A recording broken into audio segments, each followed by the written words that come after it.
Bab 541. Waktunya telah tiba. Waktu berlalu hanya dalam sekejap mata. Tak lama kemudian, 1 bulan lagi telah berlalu. Di dalam ruangan tersembunyi di paviliun langit jahat, Lu Zhou merasa kembali berada dalam kondisi tanpa batas antara dunia dan dirinya. Bintik-bintik cahaya bintang seakan menari-nari di sekelilingnya. Pada saat ini, sistem memberikan pemberitahuan. Ding! Peningkatan izin sistem berhasil. 3 gulungan tulisan surgawi, level gulungan manusia telah ditingkatkan. Area efektif sistem telah ditingkatkan, tetapi akan menghabiskan kekuatan luar biasa Heaven Rating. Meningkatkan variasi kartu item dengan kenaikan harga. Deretan notifikasi sistem terngiang di telinga Lu Zhou. Namun, ia seolah tak mendengarnya. Ia tetap asyik bermeditasi. Rune-rune gulungan bumi terus menari-nari. Kekuatan luar biasa gulungan manusia dan gulungan bumi perlahan menyatu. Sementara itu, Liu Ge, Su Sheng, dan Gu Yirain sekali lagi muncul di kaki gunung Golden Court. Yang mulia, waktu yang dijanjikan untuk bertemu dengan penjahat tua Ji sudah tiba. Apa yang harus kita lakukan jika dia menolak bertemu kita? Tanya Su Sheng. Liu Ge melirik Su Sheng dan berkata, Jenderal Su, perhatikan bentuk sapaanmu. Ketika Su Sheng mendengar ini, dia buru-buru berkata, aku telah membuat kesalahan.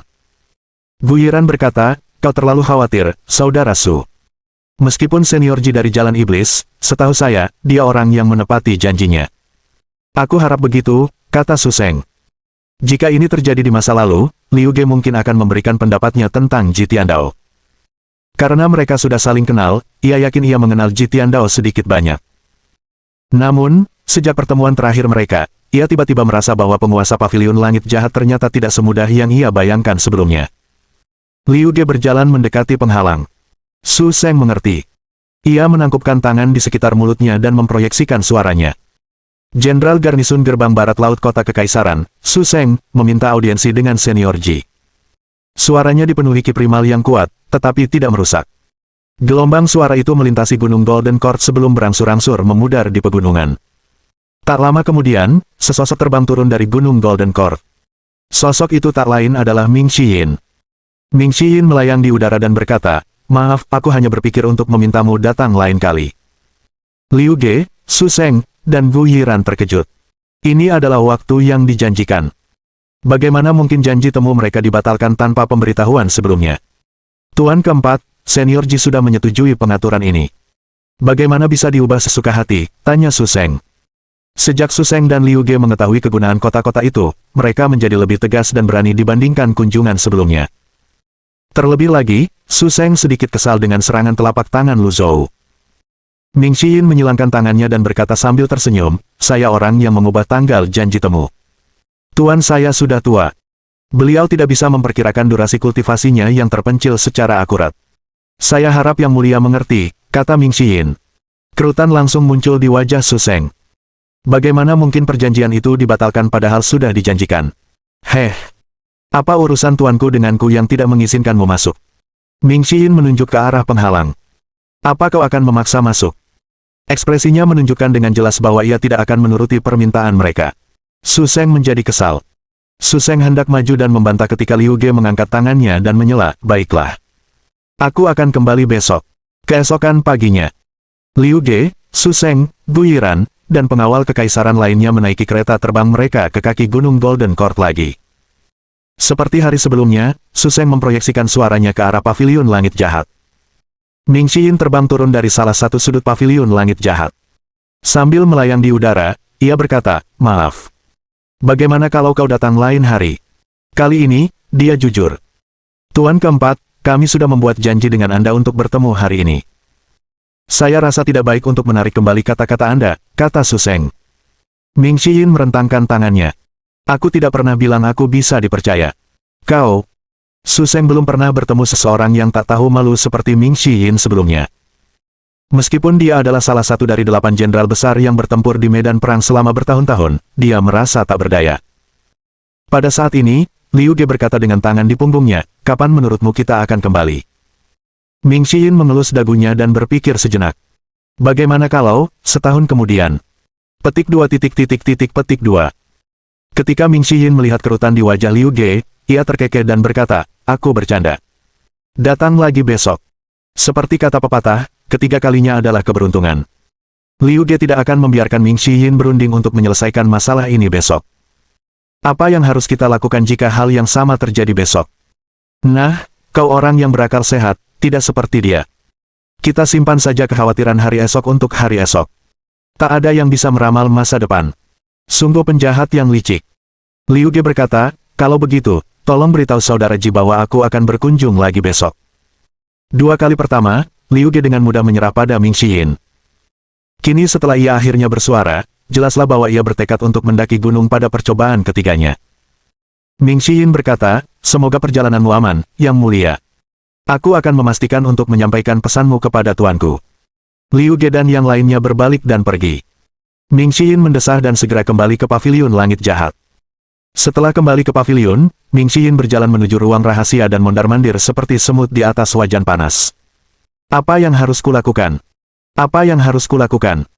Ia telah menunggu tuannya keluar dari ruang rahasia selama beberapa hari terakhir. Namun, ia tidak mendeteksi adanya pergerakan apapun di dalam. Ming Xiyin kembali memanggil pelan di pintu ruang rahasia, tetapi tidak mendapat jawaban.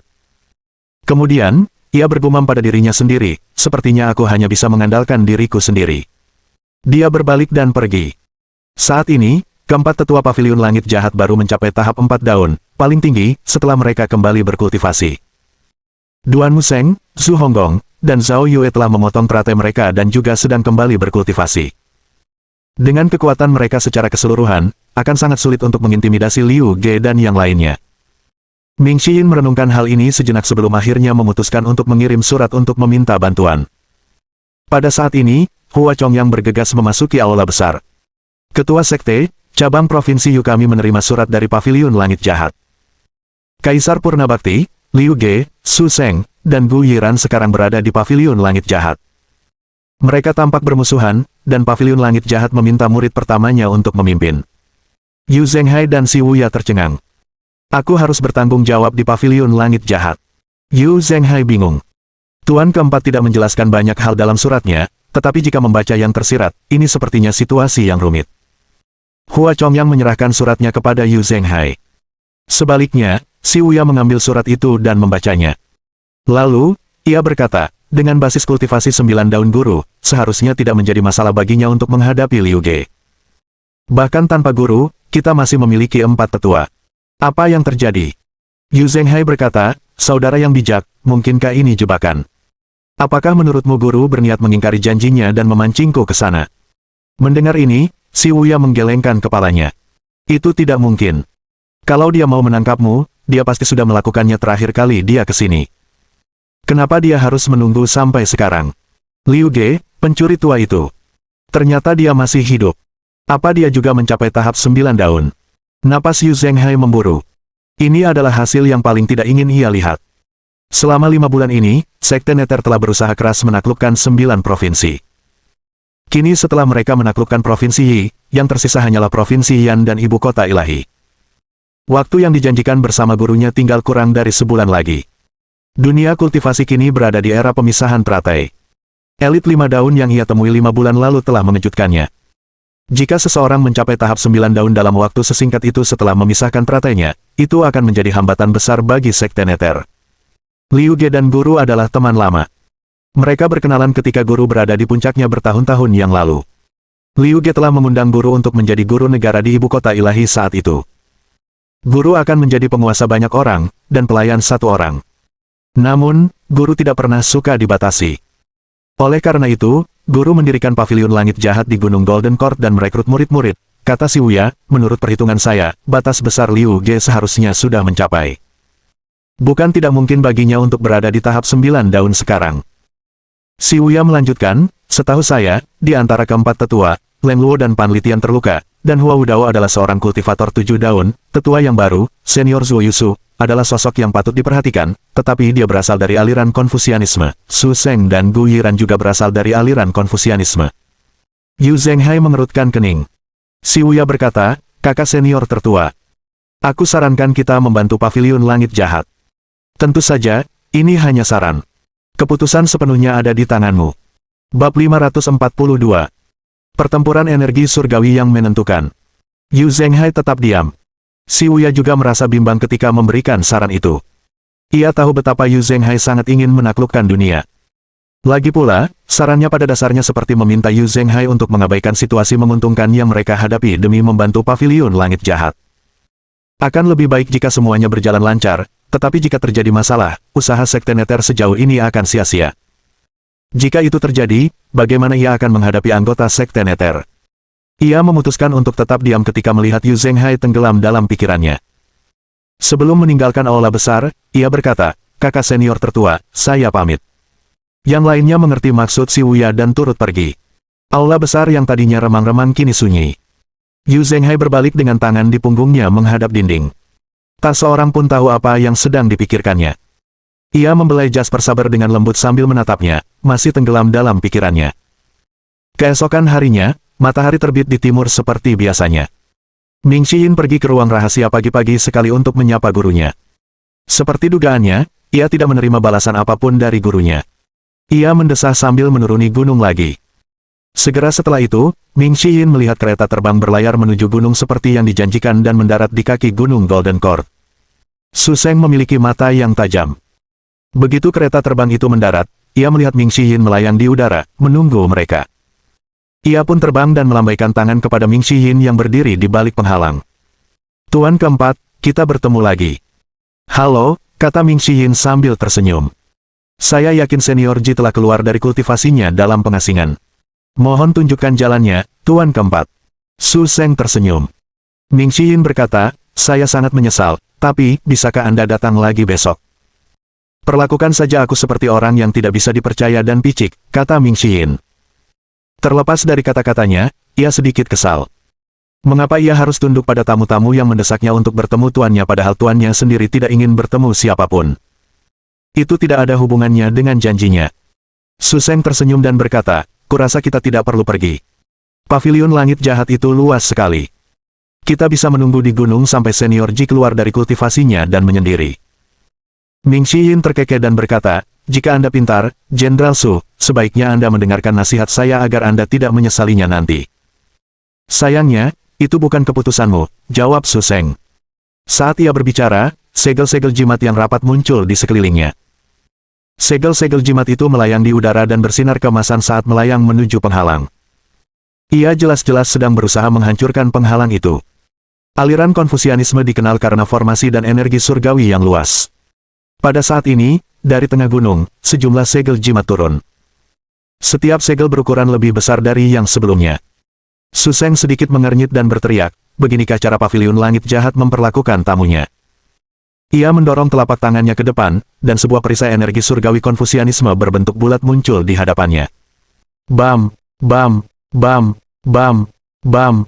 Segel skrip turun yang datang dari titik tengah gunung diblokir oleh energi surgawi. Tak lama kemudian, terdengar suara serak dari tempat segel naskah terlontar. "Aku ingin melihat siapa yang cukup berani untuk menerobos masuk ke paviliun langit jahat." Mendengar ini, Su Sheng membungkuk. "Salam, Senior Zuo. Saya tidak bermaksud memaksa masuk ke gunung Golden Court. Yang mulia sudah mengatur pertemuan dengan Senior Ji. Kami di sini hanya untuk memenuhi perjanjian. Saya membuat keputusan atas nama kepala paviliun. Perjanjian ini sekarang dibatalkan. Kalian semua, pergilah dari gunung Golden Court," kata Zuo Yusu dengan tegas. Ming Xiyin sedikit terkejut. Ia tak menyangka penatua Zuo begitu mendominasi. "Aku suka."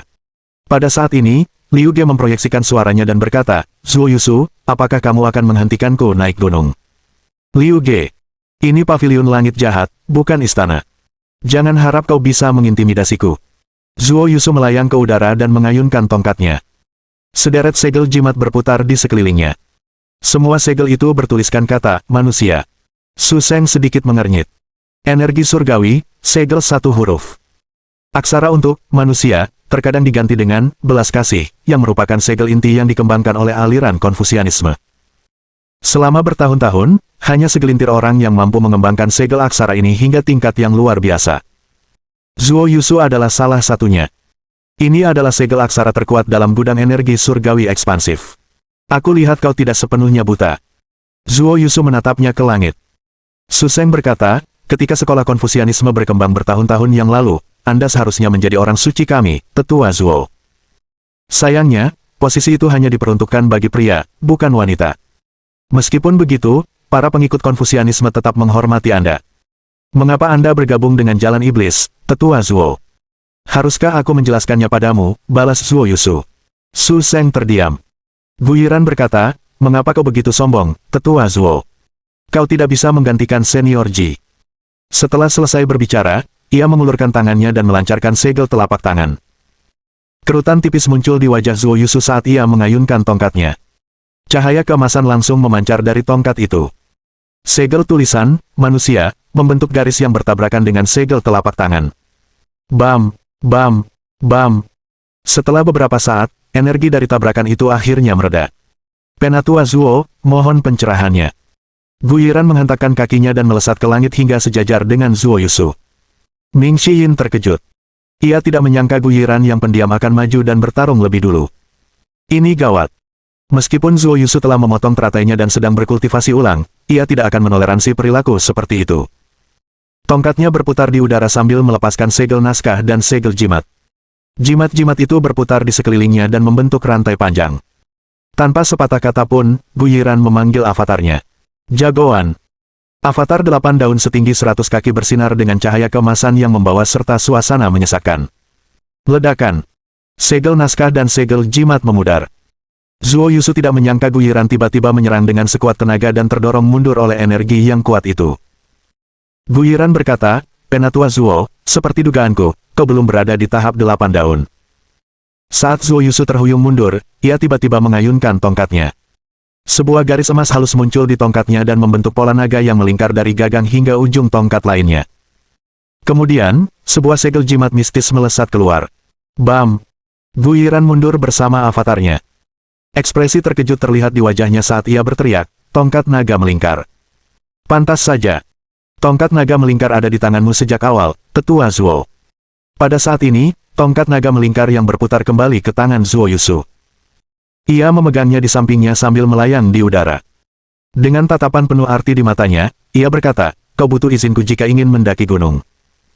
Tiba-tiba, Su Seng mengetupkan ujung jari kakinya dan terbang ke udara dengan gerakan lincah seperti burung layang-layang. Kemudian, ia berdiri bahu-membahu dengan Guyiran. Kedua jenderal besar itu, keduanya berada pada tahap 8 daun, memandang Zuo Yusu dari kejauhan. Penatua Zuo, mengapa kau harus melakukan ini? Su Seng meletakkan tangannya di punggungnya.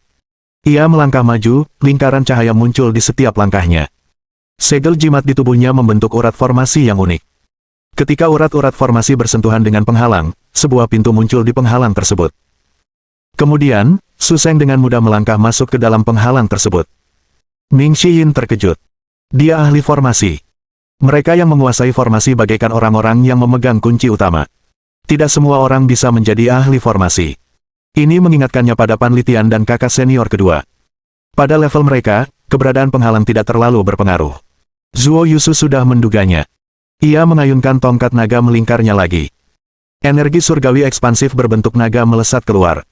Su Seng melambaikan tangannya yang besar. Telapak tangannya memancarkan segel energi keemasan saat ia mengepalkan tinjunya. Bam! Dia menangkap segel energi naga melingkar. Level ini paling tinggi di tahap 4 daun. Tetua Zuo, kau seharusnya tahu apa arti tahap 8 daun. Su Seng mengepalkan tangannya. Segel energi naga yang melingkar itu pun lenyap. Melihat ini, kerutan di dahi Zuo Yusu semakin dalam. Bab 543. Kelas Surga Super. Zuo Yusu telah mematahkan teratai emasnya dan sedang berkultivasi ulang. Tentu saja, ia bukan tandingan Su Seng berdaun 8. Zuo Yusu berdaun 4 telah berhasil bertukar beberapa serangan sejauh ini. Jika Su Seng menyerang dengan kekuatan penuhnya, ia bisa dengan mudah membunuh seorang kultivator berdaun 4 hanya dengan satu serangan. Su Seng memanggil avatarnya yang setinggi 100 kaki, menjulang tinggi di atas semua orang. Sebuah teratai emas 8 daun berputar di bawah kakinya. Ia yakin basis kultivasi Zuo Yusu tidak seperti dulu lagi. Zuo Yusu mundur beberapa langkah dan melemparkan tongkat naga melingkar ke udara. Sebuah lingkaran besar muncul di bawah kakinya. Segel-segel naskah tersusun rapi dan bersinar dengan cahaya kemasan. Su Seng bingung. Formasi peningkatan, tapi kau tidak akan terpengaruh. Tiba-tiba, sebuah suara terdengar dari belakang Zuo Yusu. Anak muda, kau terlalu hijau. Jagoan. Segel energi botol labu besar melewati formasi Zuo Yusu saat ukurannya membesar. Pan Litian melesat ke arah mereka. Segel energi botol labu emasnya menghantam lawan-lawannya secara langsung.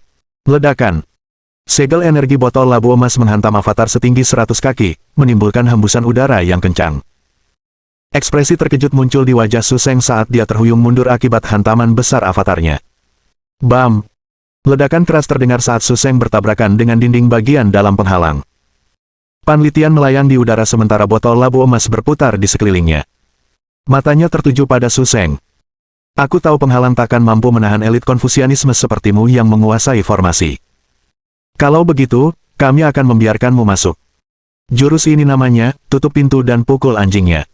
Su Seng telah bersusah payah sebelum akhirnya memasuki penghalang. Namun, setelah masuk, bisakah ia keluar? Berapa banyak ki primal yang akan terbuang sia-sia jika ia terus-menerus bola-balik?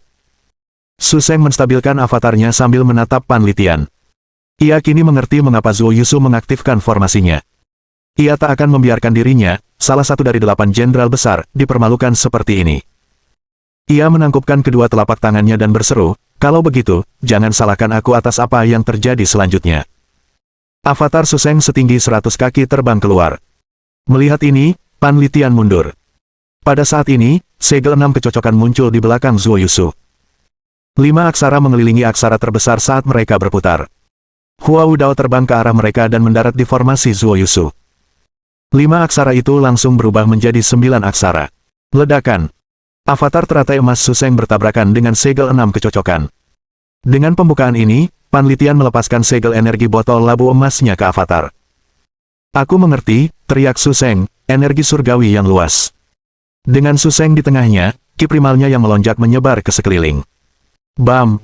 Panlitian menarik segel energi botol labu emas dengan satu tangan sebelum melemparkannya. Bayangan hitam melintas. Tak lama kemudian, langit dipenuhi sosok-sosok hitam. Bam! Bam! Bam! Hanya dalam sekejap mata, jejak kaki yang tak terhitung jumlahnya mengenai segel energi botol labu emas. Dengan dorongan ekstra, segel energi botol labu emas menembus energi Su Seng dan mendarat di avatar tersebut. Ledakan. Su Seng menarik kembali avatarnya. Sosok hitam itu milik sesepuh paviliun langit jahat, Leng Luo. Pada saat ini, keempat tetua paviliun langit jahat melayang di udara. Setelah Su Seng menstabilkan pijakannya, ia menatap keempat tetua dengan kaget. Ia menarik avatar wawasan 100 kesengsaraan dan berbalik ke belakang, meninggalkan penghalang. Panlitian mengepalkan tangannya dan menarik kembali botol labu emasnya. Tatapan Su Seng tampak rumit saat ia menatap keempat tetua itu. Ia merasa kesal. 4 tetua paviliun langit jahat. Anak muda, paviliun langit jahat bukanlah tempat di mana kau bisa bertindak sesuka hatimu. Su Seng berkata, aduh, ini hanya menunjukkan bahwa basis kultivasimu belum pulih. Aku memang ceroboh sebelumnya, tapi aku tidak akan mengulangi kesalahan yang sama 2 kali. Ayo kita tingkatkan lagi. Sambil berbicara, ia melihat kotak di belakang Liu Ge, Kaisar Yongzhou. Liu Ge adalah sumber kepercayaan diri Su Seng. Ia memejamkan mata. Angin kencang di sekitarnya akhirnya mereda. Setelah menarik napas sekali, ia membuka matanya kembali. Jagoan. Sebuah avatar setinggi 100 kaki muncul kembali. Segel-segel jimat berbentuk rantai muncul di sekelilingnya. Segel-segel itu membentuk satu garis yang berputar mengelilingi avatar. Panlitian berkata, para tetua, apa yang kalian katakan? Zuo Yusu, Leng Luo, dan Hua Wudao mengangguk pada saat bersamaan. Tentu saja kami bertarung. Ming Xiyin dipenuhi emosi. Ia berkata, seperti yang diharapkan dari para tetua paviliun langit jahat. Ini sungguh luar biasa. Aku ingin melihat bagaimana para tetua akan menghadapi seorang kultivator 8 daun. Sekarang, kata Panlitian dengan kasar. Begitu Panlitian selesai berbicara, selain Hua Wudao yang telah maju beberapa meter, ketiga tetua lainnya berbalik dan melarikan diri kembali ke paviliun langit jahat. Mereka lenyap dalam sekejap. Hua Wudao. Petik 2 tanda tanya petik 2. Ming Xiyin. Petik 2 tanda tanya petik 2. Bagaimana mereka bisa menindas orang jujur seperti ini? Begitukah cara kalian orang tua menghadapi seorang kultivator daun 8? Hua Wudao pun buru-buru melarikan diri. Su Seng bingung. Kenapa mereka kabur? Mempertahankan avatar setinggi 100 kaki itu sangat berat, jadi ia segera menariknya kembali dengan mengepalkan tangannya. Ia berbalik dan berkata, Yang Mulia, saya ingin menghancurkan formasi ini. Mohon berikan dekretnya. Liu Ge menggelengkan kepalanya dan berkata, kita seharusnya tidak bersikap kasar. Penghalang itu bagaikan pintu. Bagi para ahli formasi, penghalang itu hampir tidak dapat menghalangi mereka. Bahkan para kultivator seperti 5 tikus dari kota perdana atas dapat mengutak-atik urat formasi dengan cara yang unik dan melewati penghalang tersebut. Saat itu, Pan Litian telah kehilangan basis kultivasinya, namun ia berhasil menembus penghalang itu dengan botol labunya. Jika seseorang tidak memahami formasi, mereka hanya dapat menghancurkannya dengan paksa seperti yang dilakukan 10 sekte besar.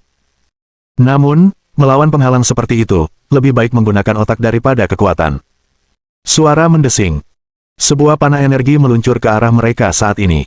Su Seng sedikit mengernyit. Ia mengangkat telapak tangannya dan menangkis panah energi itu. Ia melihat Hua Yuexing berdiri di atas paviliun selatan. Ia sedang menghunus panah energi yang lebih kuat. Serangan diam-diam. Apakah semua orang di paviliun langit jahat itu hina? Su Seng melayang ke udara dan memukul beberapa kali dengan telapak tangannya. Beberapa segel jimat melesat keluar. Ekspresi Hua Yuexing berubah sedikit saat dia menarik tali busurnya. Nona Yuexing, mundur. Ming Xiyin naik ke udara dan terbang menuju paviliun langit jahat dengan kecepatan kilat. Hua Yuexing bukan tandingan 8 daun. Bahkan keempat tetua pun telah melarikan diri. Kau tidak bisa lari. Segel jimat Su Seng hanya berjarak sehelai rambut dari penghalang itu. Pada saat ini, sebuah payung hitam melesat ke arah mereka dari samping. Bam, bam, bam.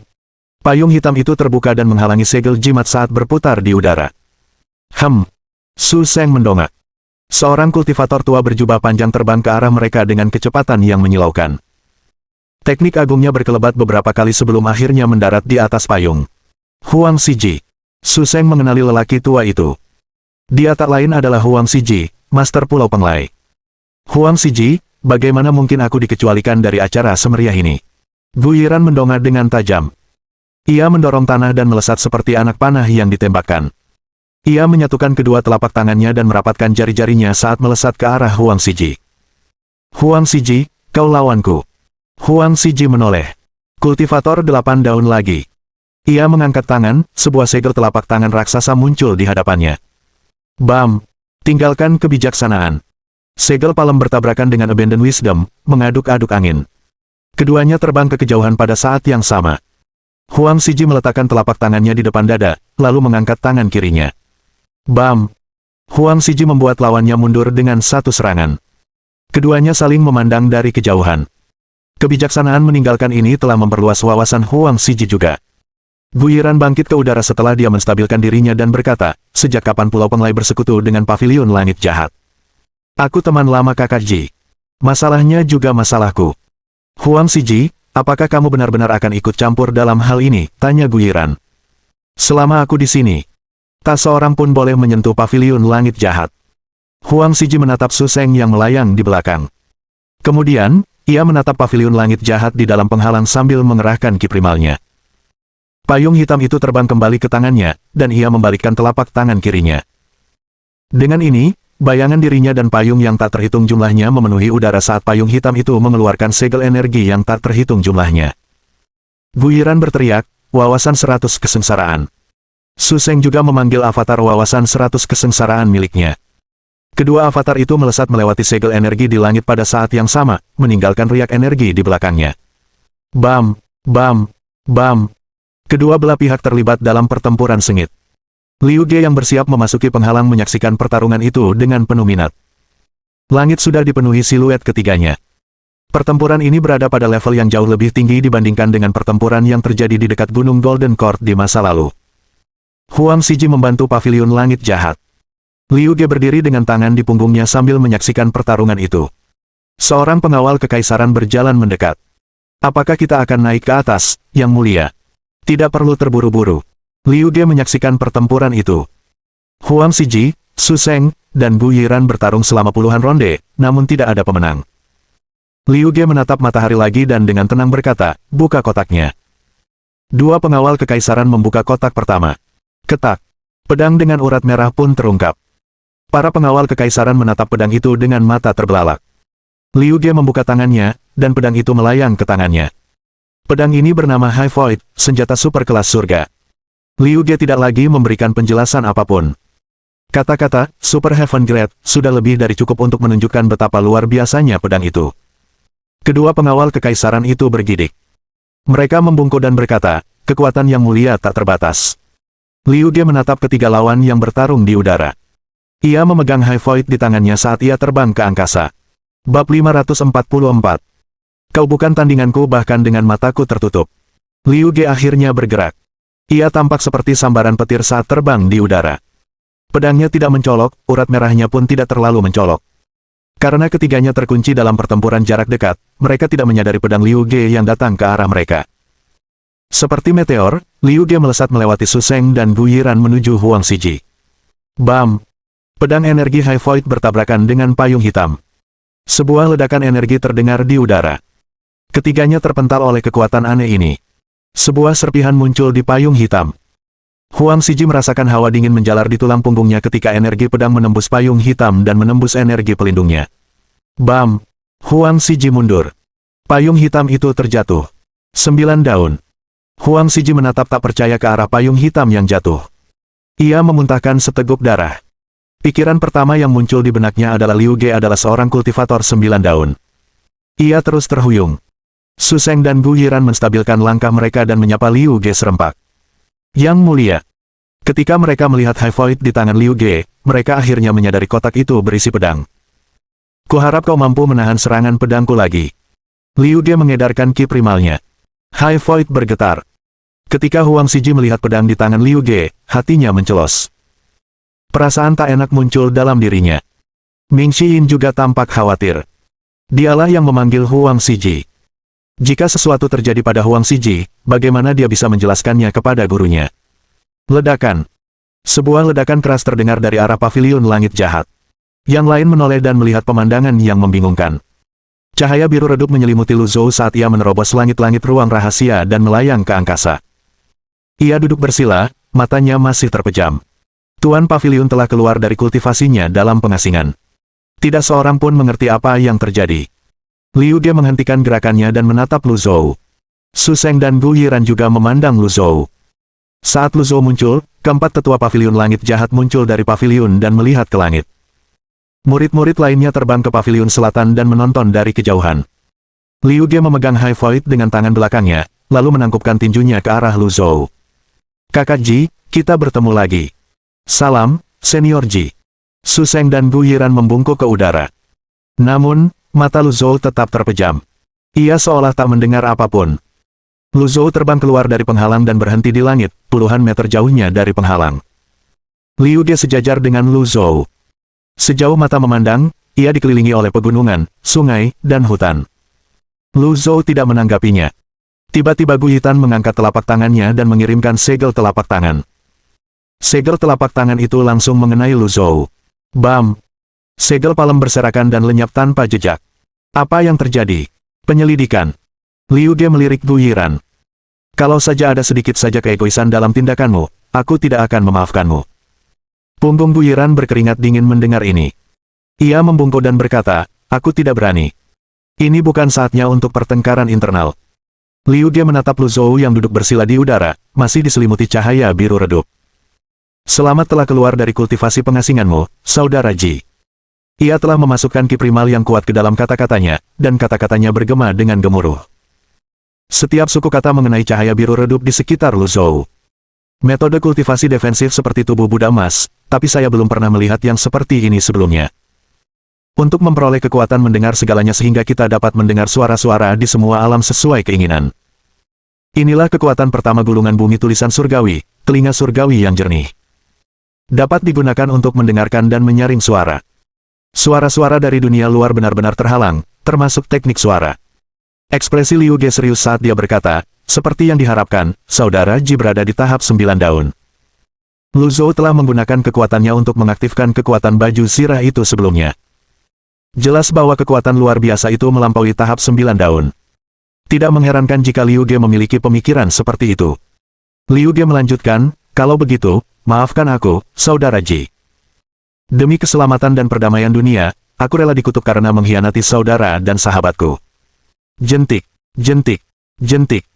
High Void berdengung di tangan Liu Ge. Su Sheng dan Gu Yiran menyaksikan dengan ekspresi penuh harap di wajah mereka. Mereka tahu Liu Ge akan menyerang satu-satunya kultivator 9 daun di dunia. Liu Ge membalikkan tangan kanannya dan mengarahkan High Void ke arah Lu Zhou. Sebuah segel kata muncul. Wus! Ekspresinya tetap serius. Ia tampak tenang saat menyaksikan energi pedang melesat ke arah dada Lu Zhou bagai peluru. Kakak Ji. Segel pedang itu seakan mampu menembus ruang dan waktu saat ia melesat melintasi angkasa. Dengan kecepatan kilatnya, ia mendekati Lu Zhou. Bam! Cahaya biru tiba-tiba berkumpul di satu titik. Liu Ge terpental 10 meter. Ia berputar di udara dan dengan cepat menstabilkan pijakannya. Kemudian, ia mengangkat tangannya yang keriput, dan High Void kembali padanya. Matanya terbelalak ketika menatap Lu Zhou. Dia menangkis High Void. Saat Liu Ge masih bertakhta, ia diam-diam menguji kekuatan High Void. Ia yakin High Void mampu menghancurkan senjata kelas surga. Sejak saat itu, ia merahasiakan High Void dengan ketat. Pedang itu adalah kartu trufnya. Elit misterius itu pernah berkata bahwa seharusnya tidak ada kultivator 9 daun di dunia ini. Ia seharusnya menebas orang itu dengan pedang ini jika seorang kultivator 9 daun muncul. Elit misterius itu telah meninggalkan mantra yang dapat digunakan untuk mengaktifkan urat merah di High Void. Liu Ge menatap urat-urat merah di High Void dan tidak ragu lagi. Demi rakyat, demi Yan Agung, demi keluarga kekaisaran, ia tidak bisa membiarkan seorang kultivator 9 daun ada. Liu Ge menyerang lagi. Pedangnya mengiris udara. Energi biru muncul lagi, membentuk penghalang yang tidak dapat ditembus di sekitar Lu Zhou. Bam! Bam! Bam! Bayangan-bayangan samar muncul di langit saat Liu Ge melesat ke kiri dan ke kanan, bergerak dengan kecepatan yang menyilaukan. Setiap kali ia bergerak, ia akan membangkitkan pedang energi untuk menyerang energi biru tersebut. Bam! Bam! Bam! Pedang energi menghujani bagaikan badai. Ritmenya pun meningkat. Adegan ini mengingatkan semua orang pada pedang iblis, Yu Sangrong. Yang Mulia. Su Seng menelan ludah. Guyiran berkata, tidak heran Yang Mulia cukup berani datang ke sini. Pada saat ini, Liu Ge tiba-tiba berhenti bergerak dan melayang di depan Lu Zhou. Ia menggenggam High Void di antara kedua telapak tangannya sambil melantunkan mantra. Pembuluh darah merahnya bersinar lebih terang. Liu Ge sangat gembira. Ia menatap Lu Zhou, yang masih duduk bersila di udara, dengan tajam. Lalu, ia berteriak dengan suara berat, pergi. Dengan High Void di tengahnya, pedang energi membesar dan mengiris ke bawah. Pedang energi besar bertabrakan dengan energi biru. Ledakan. Gempa susulan dari tabrakan itu beriak keluar. Hanya dalam sekejap mata, Liu Ge, Su Seng, dan Gu Yiran terkena gelombang kejut tersebut. Ketiganya terhuyung mundur. Karena Liu Ge berdiri paling dekat dengan titik tabrakan, gelombang kejut menghantamnya tepat di dada. Ia memuntahkan seteguk darah dan terpental mundur. Seluruh tempat itu sunyi senyap. Pedang energi besar itu pun telah lenyap. High Void jatuh perlahan sebelum menghantam penghalang dengan bunyi dentang. Pembuluh darah merahnya meredup. Melihat ini, Liu Ge kebingungan. Namun, yang lebih penting, ia ketakutan. Dari awal hingga akhir, Lu Zhou tidak membuka matanya sama sekali. Ia bahkan tidak membela diri, setidaknya tidak secara sadar. Namun, tak seorang pun bisa menggerakkannya. Ada apa? Pikiran Huang Xiji menjadi rumit saat ia mengamati dari kejauhan. Ia bergumam dalam hati, kalau kakak Ji sekuat itu, apa yang kulakukan di sini? Ia memutuskan untuk menonton saja. Sementara itu, keempat tetua pavilion langit jahat menyaksikan dengan mulut ternganga. Mulut mereka terasa kering saat ini. Dia bahkan tidak melakukan apapun. Mata Master Pavilion masih terpejam. Seumur hidup saya tidak pernah menyerah kepada siapapun. Master Pavilion adalah orang pertama yang saya pilih. Bab 545. Pertarungan antara penggarap 8 daun. Di langit di atas pavilion langit jahat, cahaya biru hampir tidak bisa dibedakan dari langit biru. Yang Mulia, teriak Su Seng dan Gu Yiran sambil berjuang menyeimbangkan diri di udara. Mereka terus berputar untuk meminimalkan dampaknya. Meski begitu, itu tidak menghentikan esensi darah mereka yang melonjak dan membuat anggota tubuh mereka mati rasa. Keduanya terus melaju dengan susah payah sebelum akhirnya berhasil menangkap Liu Ge. Akhirnya, ketiganya berhasil kembali berdiri tegak di udara. Mereka menatap Lu Zhou yang masih duduk bersila dengan mata terpejam. Ia tampak tenang dan damai. Seolah-olah tidak terjadi apa-apa. Sungguh situasi yang membingungkan. Ming Xiyin terbang ke udara di atas pavilion langit jahat dan berteriak, "Hei, hei, hei, kalian bertiga, orang tua tak tahu malu. Kalian bahkan tidak bisa mengalahkan tuanku yang sedang tidur. Apa kalian tidak malu?" Liu Ge mengangkat tangannya dan menekan esensi darahnya yang melonjak. Su Seng dan Gu Yiran memandang Lu Zhou yang tetap tidak terluka. "Yang Mulia, apakah Anda baik-baik saja?" tanya Su Seng. "Aku baik-baik saja." Ki primal Liu Ge yang kacau berangsur-angsur tenang. Mereka bahkan tidak melirik Ming Xiyin. Mereka tidak perlu membuang waktu untuk murid yang hanya memiliki basis kultivasi 4 atau 5 daun. Lanjutkan. Mata Liu Ge bersinar penuh tekad. Sebenarnya, saat ini, pikiran untuk mundur sudah muncul di benak Su Sheng dan Gu Yiran. Bahkan senjata super kelas surga, High Void, tidak mampu menembus energi aneh itu. Apakah ada gunanya melanjutkan? Ini berbeda dari medan perang. Di medan perang, ini adalah pertarungan teknik membunuh dan tekad. Namun, apa gunanya menerapkannya di sini? Bagaimanapun, setiap orang memiliki perannya masing-masing. Ketika tuan mereka memberi perintah, sebagai bawahan, mereka harus patuh. Liu Ge menunjuk ke arah cahaya biru di sekitar Lu Zhou dan berkata, lihatlah baik-baik. Su Sheng dan Gu Yiran membelalakkan mata mereka dan mempelajarinya. Inilah mengapa Liu Ge berani melanjutkan. Ia menyadari energi biru telah melemah setelah serangkaian serangan. Kedua jenderal itu menyatakan kesetiaan mereka. Liu Ge membuka telapak tangannya. High Void yang dijatuhkan di penghalang bergetar sebelum terbang kembali ke tangannya. Cahaya dari urat merah menghilang secepat kemunculannya. Bagus. Sudah lama sejak aku bertarung bersama kalian berdua. Keempat tetua paviliun langit jahat terbang ke atas paviliun dan berdiri berjajar. Keberadaan senjata super kelas surga telah melampaui harapan mereka. Mereka tidak bisa berbuat apa-apa saat ini. Justru karena mereka adalah individu yang berpengalaman, mereka tahu bahwa bertindak gegabah sama saja dengan menyia-nyiakan hidup mereka. Kau harus melewatiku. Huang Siji langsung terbang ke udara. Ki primal menyembur dari bawah kakinya, dan ia dengan cepat menyamakan kedudukan dengan yang lain. Huang Siji, karena kau ingin mati, aku akan memenuhi keinginanmu. Gu Yiran menyesuaikan arahnya dan melirik Liu Ge dan Su Sheng. Ketiganya saling bertukar pandang. Pertarungan belum berakhir sampai wanita gemuk itu bernyanyi. Huang Siji mengangkat telapak tangannya ke atas, segel energi berbentuk payung muncul di atas kepalanya. Tak lama kemudian, segel energi berbentuk payung itu berputar dan menembakkan jarum energi ke udara. Aku tidak menganggapmu sebagai seseorang yang membalas kebaikan yang diterimanya dari orang lain, Tuan Pulau Huang, kata Pan Litian. Kepala paviliun telah menahan Pulau Penglai dengan satu tangan. Itu adalah langkah yang mengejutkan dan menakjubkan. Yang lain mengangguk setuju.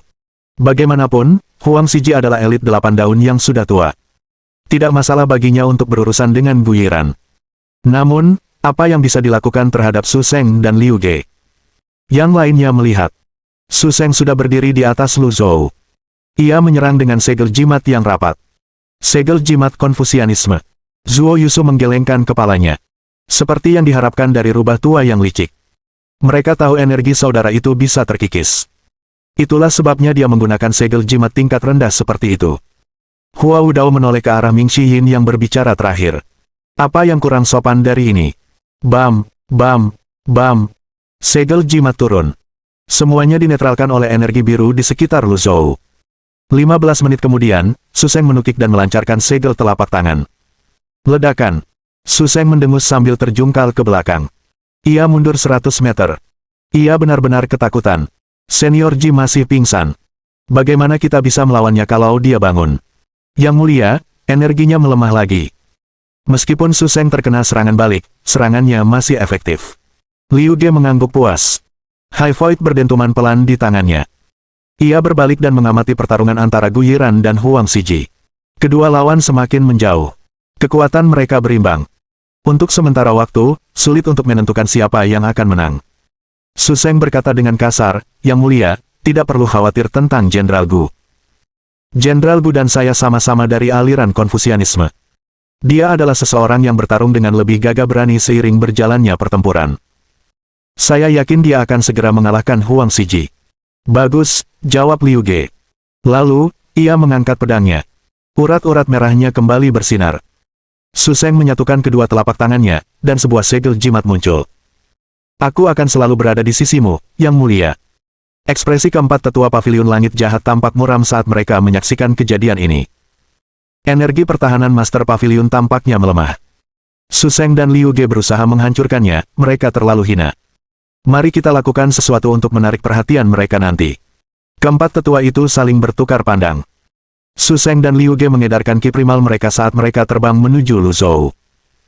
Segel jimat yang tak terhitung jumlahnya mengelilingi area bundar yang luas.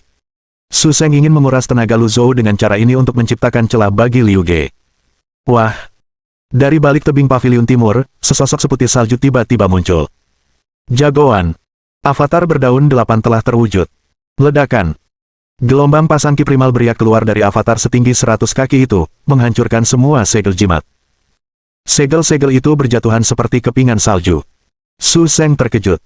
Ia terhuyung mundur dan terguling di udara. Ia sudah terluka oleh energi Lu Zhou sebelumnya. Dengan ini, ia menderita luka yang lebih parah. Esensi darahnya bergolak. Darah mengalir deras ke tenggorokannya sebelum ia memuntahkan seteguk darah. Siapa itu?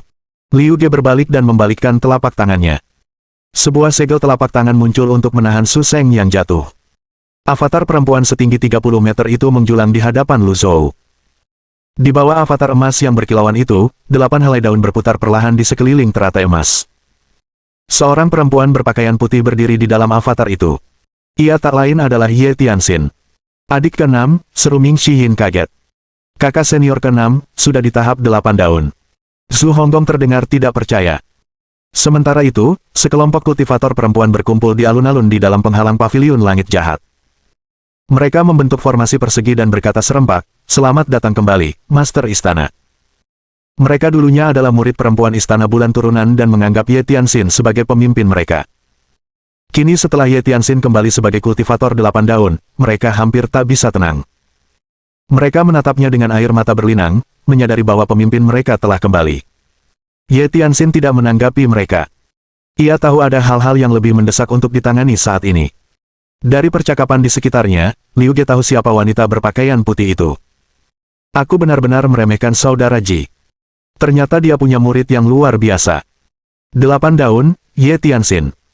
Terdengar nada bingung dalam suaranya, dan matanya dipenuhi keraguan, keterkejutan, dan ketidakpercayaan.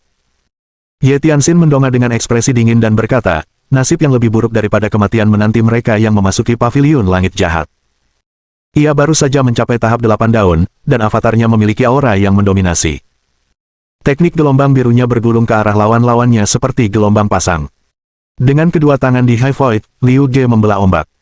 Ia melangkah maju. Bab 546. Ye Tianxin kembali. Udara berubah bergejolak. Suasananya sangat kacau. Energi berhamburan menuju penghalang, tetapi penghalang itu menahannya. Teknik gelombang biru awalnya tanpa gelombang.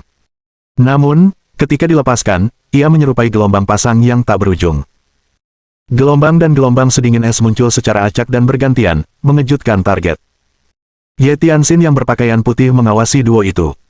Tidak heran paviliun langit jahat mampu mengguncang dunia bawah.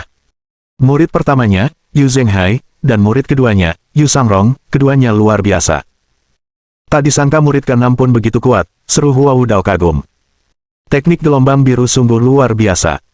Dia bertarung melawan 2 lawan sekaligus. Kalau aku tidak melihatnya dengan mata kepalaku sendiri, aku tak akan percaya. Hal yang paling mendesak sekarang adalah membangunkan kepala paviliun. Ketika kultivasi seseorang berada pada titik kritis, mungkin akan merugikannya jika kita membangunkannya secara paksa, kata Leng Luo. Jadi, maksudmu kita hanya bisa berdiri di sini dan menonton. Yang lain tampak bingung. Gadis muda ini baru saja mencapai tahap 8 daun. Seharusnya dia bisa menahan mereka untuk beberapa waktu. Yang lain mengangguk. Saat ini, mereka hanya bisa menaruh harapan pada Ye Tianxin. Tidak ada gunanya bagi kultivator 7 daun ke bawah untuk ikut campur dalam pertempuran antar kultivator 8 daun. Selain itu, selain kultivator 7 daun, orang dengan basis kultivasi tertinggi di paviliun langit jahat saat ini adalah Ming Shihin 5 daun. Bam, bam, bam. Sinar energi bertabrakan di udara. Pertempuran itu secara bertahap mencapai klimaksnya. Pertarungan itu tidak seintens saat baru saja dimulai. Saat itu, Su Sheng melihat energi di sekitar Lu Zhou hampir habis. Ia berteriak, "Yang mulia. Energi pelindung penjahat tua Ji hampir habis. Aku akan menghadapi wanita ini." Baiklah. Liu Ge juga menyadarinya. Kesempatan itu akhirnya tiba. Su Sheng mengangkat 2 jari. Ia menguatkan tekadnya dan menggigit jarinya. Darah segar menetes ke jimat di tangan kirinya. Segel jimat emas yang berkilauan itu langsung ternoda merah tua oleh darahnya. Gadis kecil. Bukan tanpa alasan aku disebut sebagai salah satu dari 8 jenderal besar. Segel jimat merah menari-nari di udara dan membentuk naga raksasa. Rune-rune yang padat itu terjalin erat sebelum menerjang Ye Tianxin. Ye Tianxin melemparkan lingkaran asmaranya sambil menyerang naga raksasa itu dengan teknik gelombang biru. Adegan itu menyerupai seekor naga yang berenang di antara ombak laut. Pertempuran langsung meningkat beberapa kali lipat. Ekspresi Liu Ge tetap acuh tak acuh. Urat-urat merah di High Void bersinar sangat terang saat ini. Ia mengetuk udara dengan kakinya, memegang High Void di tangan kanannya, dan terbang menuju Lu Zhou. Keempat tetua paviliun langit jahat segera meninggalkan penghalang. Liu Ge tampaknya telah mengantisipasi hal ini.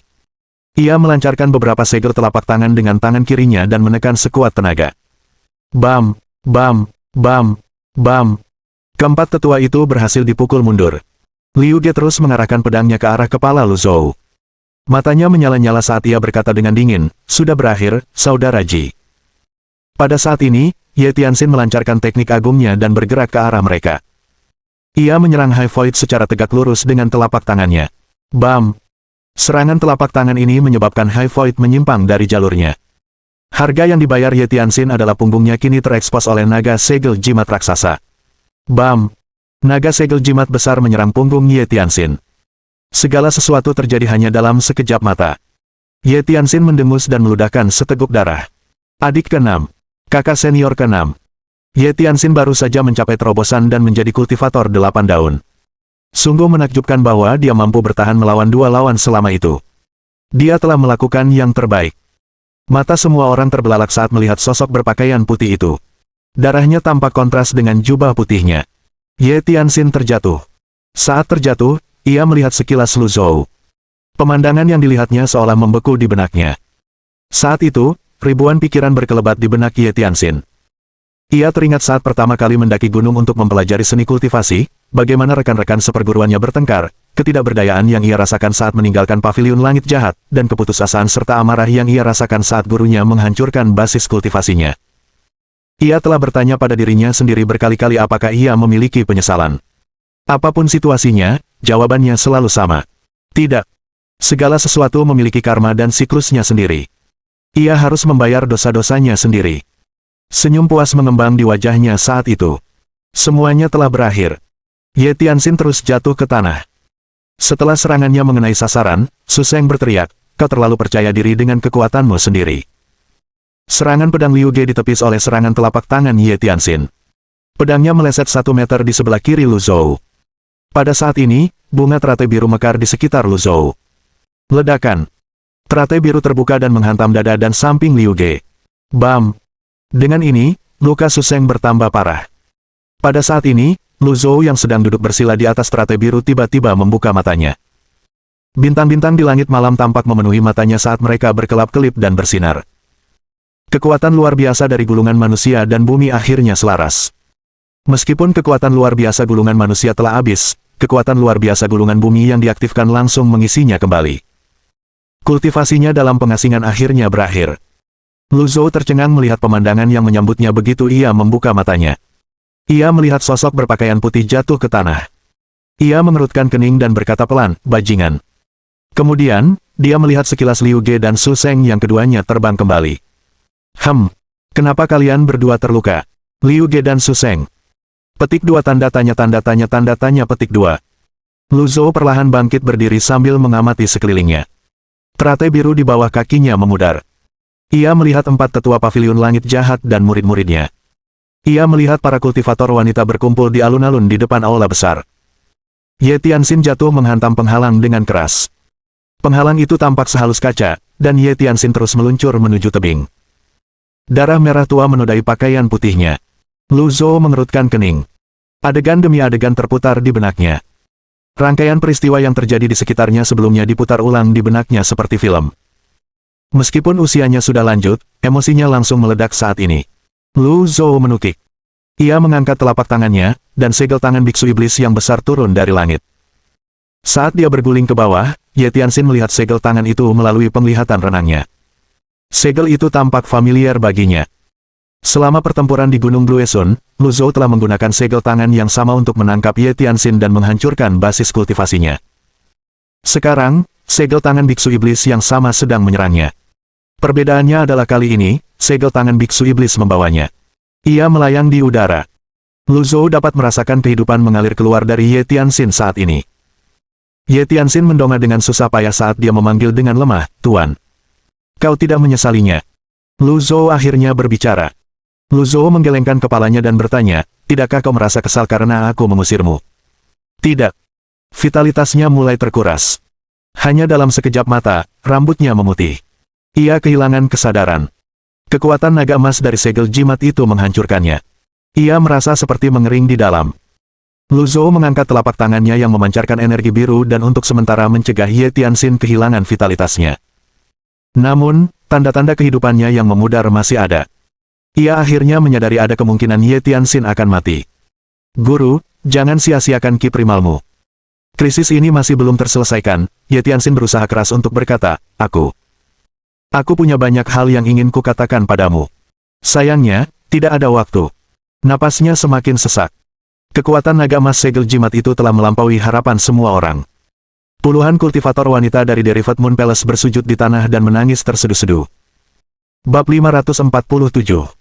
Karung tinju yang bagus. Aku ingin bergabung kembali dengan Paviliun Langit Jahat. Aku tidak punya tujuan lain. Kumohon kabulkan permintaanku ini, Tuan.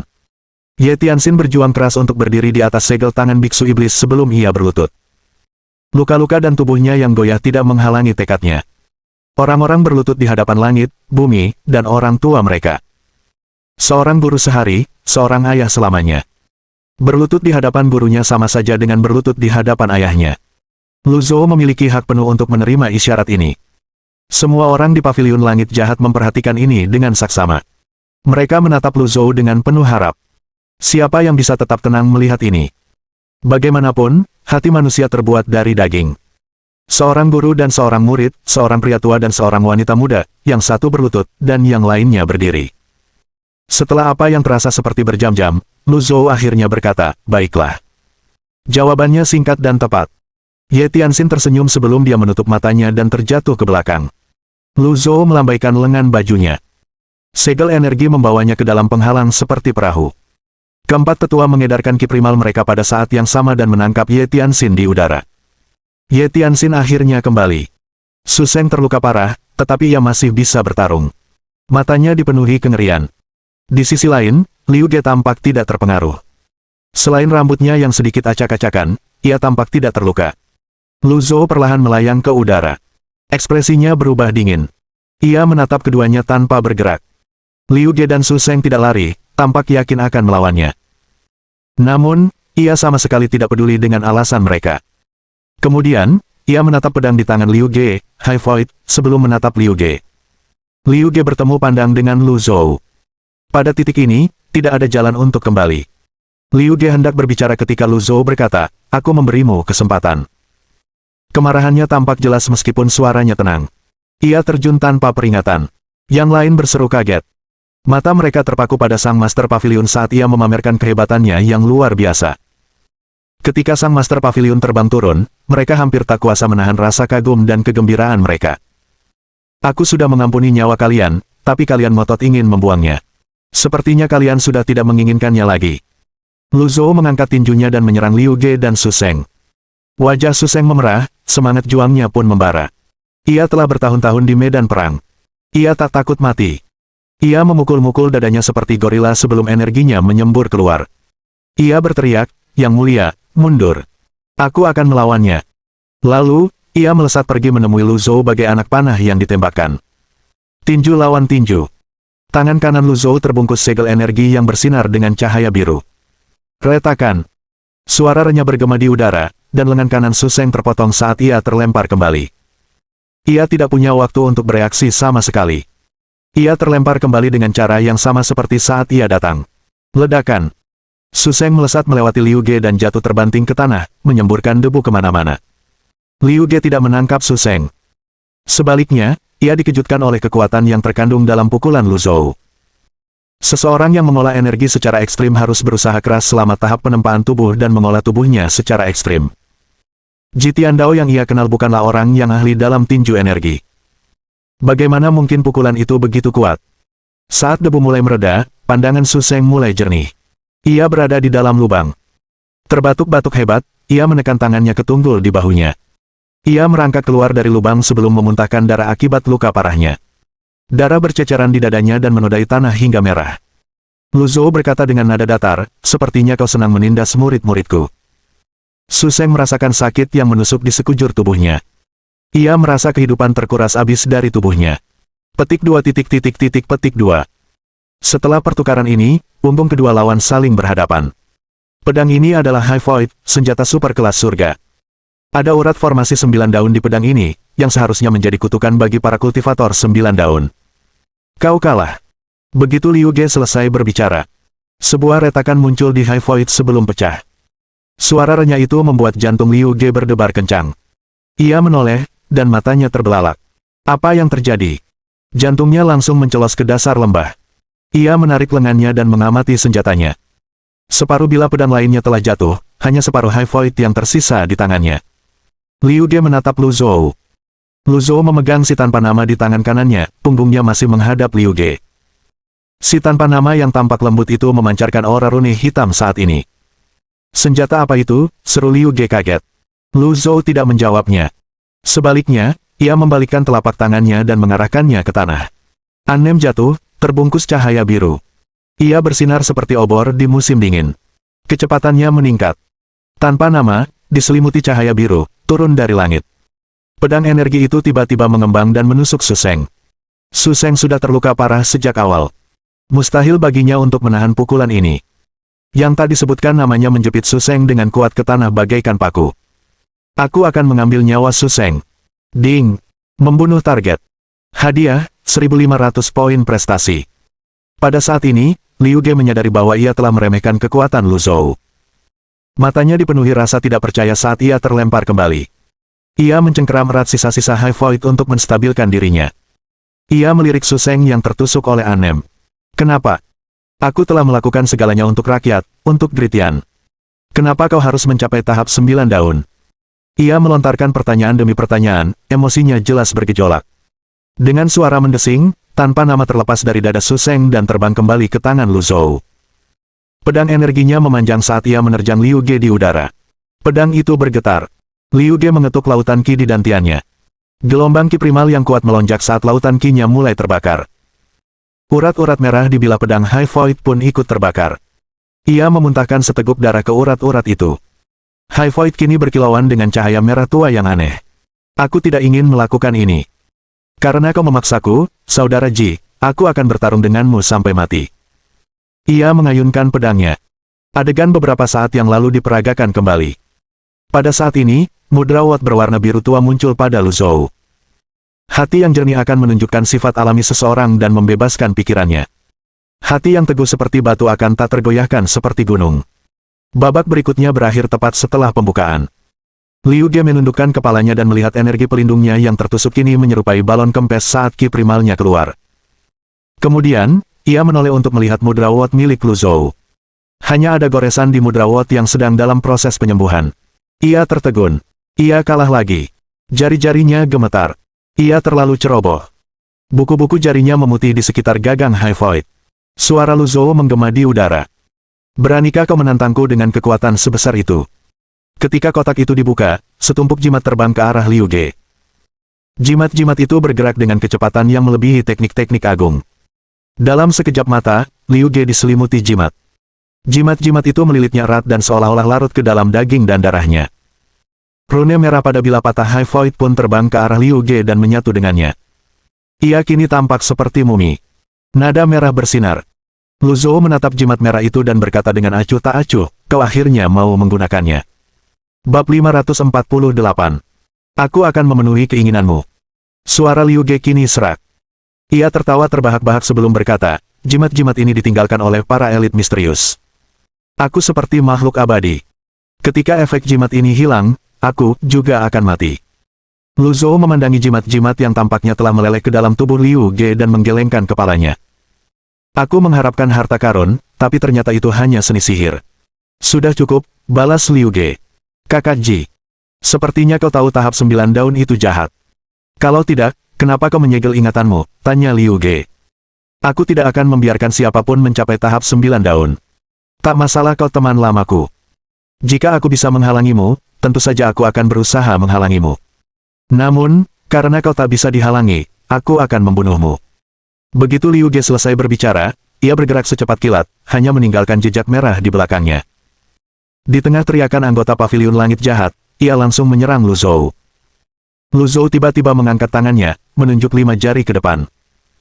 Tangannya memancarkan cahaya biru, lalu sebuah segel telapak tangan biru raksasa terbang keluar dan mendarat di tubuh Liu Ge. Retakan. Lu Zhou mengepalkan jari-jarinya, menggenggam Liu Ge erat-erat. Ia bisa merasakan Liu Ge memang semakin kuat, tetapi ia juga bisa merasakan daya tahan kekuatan luar biasa itu meningkat. Segel telapak tangan itu menghabiskan seperempat dari kekuatan luar biasa miliknya. Abadi. Lu Zhou mengangkat tangannya dan menatap Liu Ge yang telah menjadi mumi. Ia bisa melihat jimat telah meleleh di wajah Liu Ge, membuatnya tampak seolah-olah ada ukiran rune barbar yang terukir di wajahnya. Sungguh pemandangan yang aneh. Orang-orang di paviliun langit jahat tidak menyangka Lu Zhou tiba-tiba mengepalkan tangannya. Gerakan itu kejam dan dingin, tetapi juga memuaskan dan lugas. Mereka tersentuh olehnya. Lagi pula, tidak ada yang benar-benar tahu seberapa kuat seorang kultivator 9 daun. Namun, setelah menyaksikan teknik Lu Zhou, mereka kembali diingatkan bahwa kultivator 9 daun benar-benar luar biasa kuatnya. Setiap kali mereka bergerak, seolah-olah mereka mampu menghancurkan langit dan bumi. Ketika kelima jarinya mengepal, rasanya seperti biskuit yang diremukkan.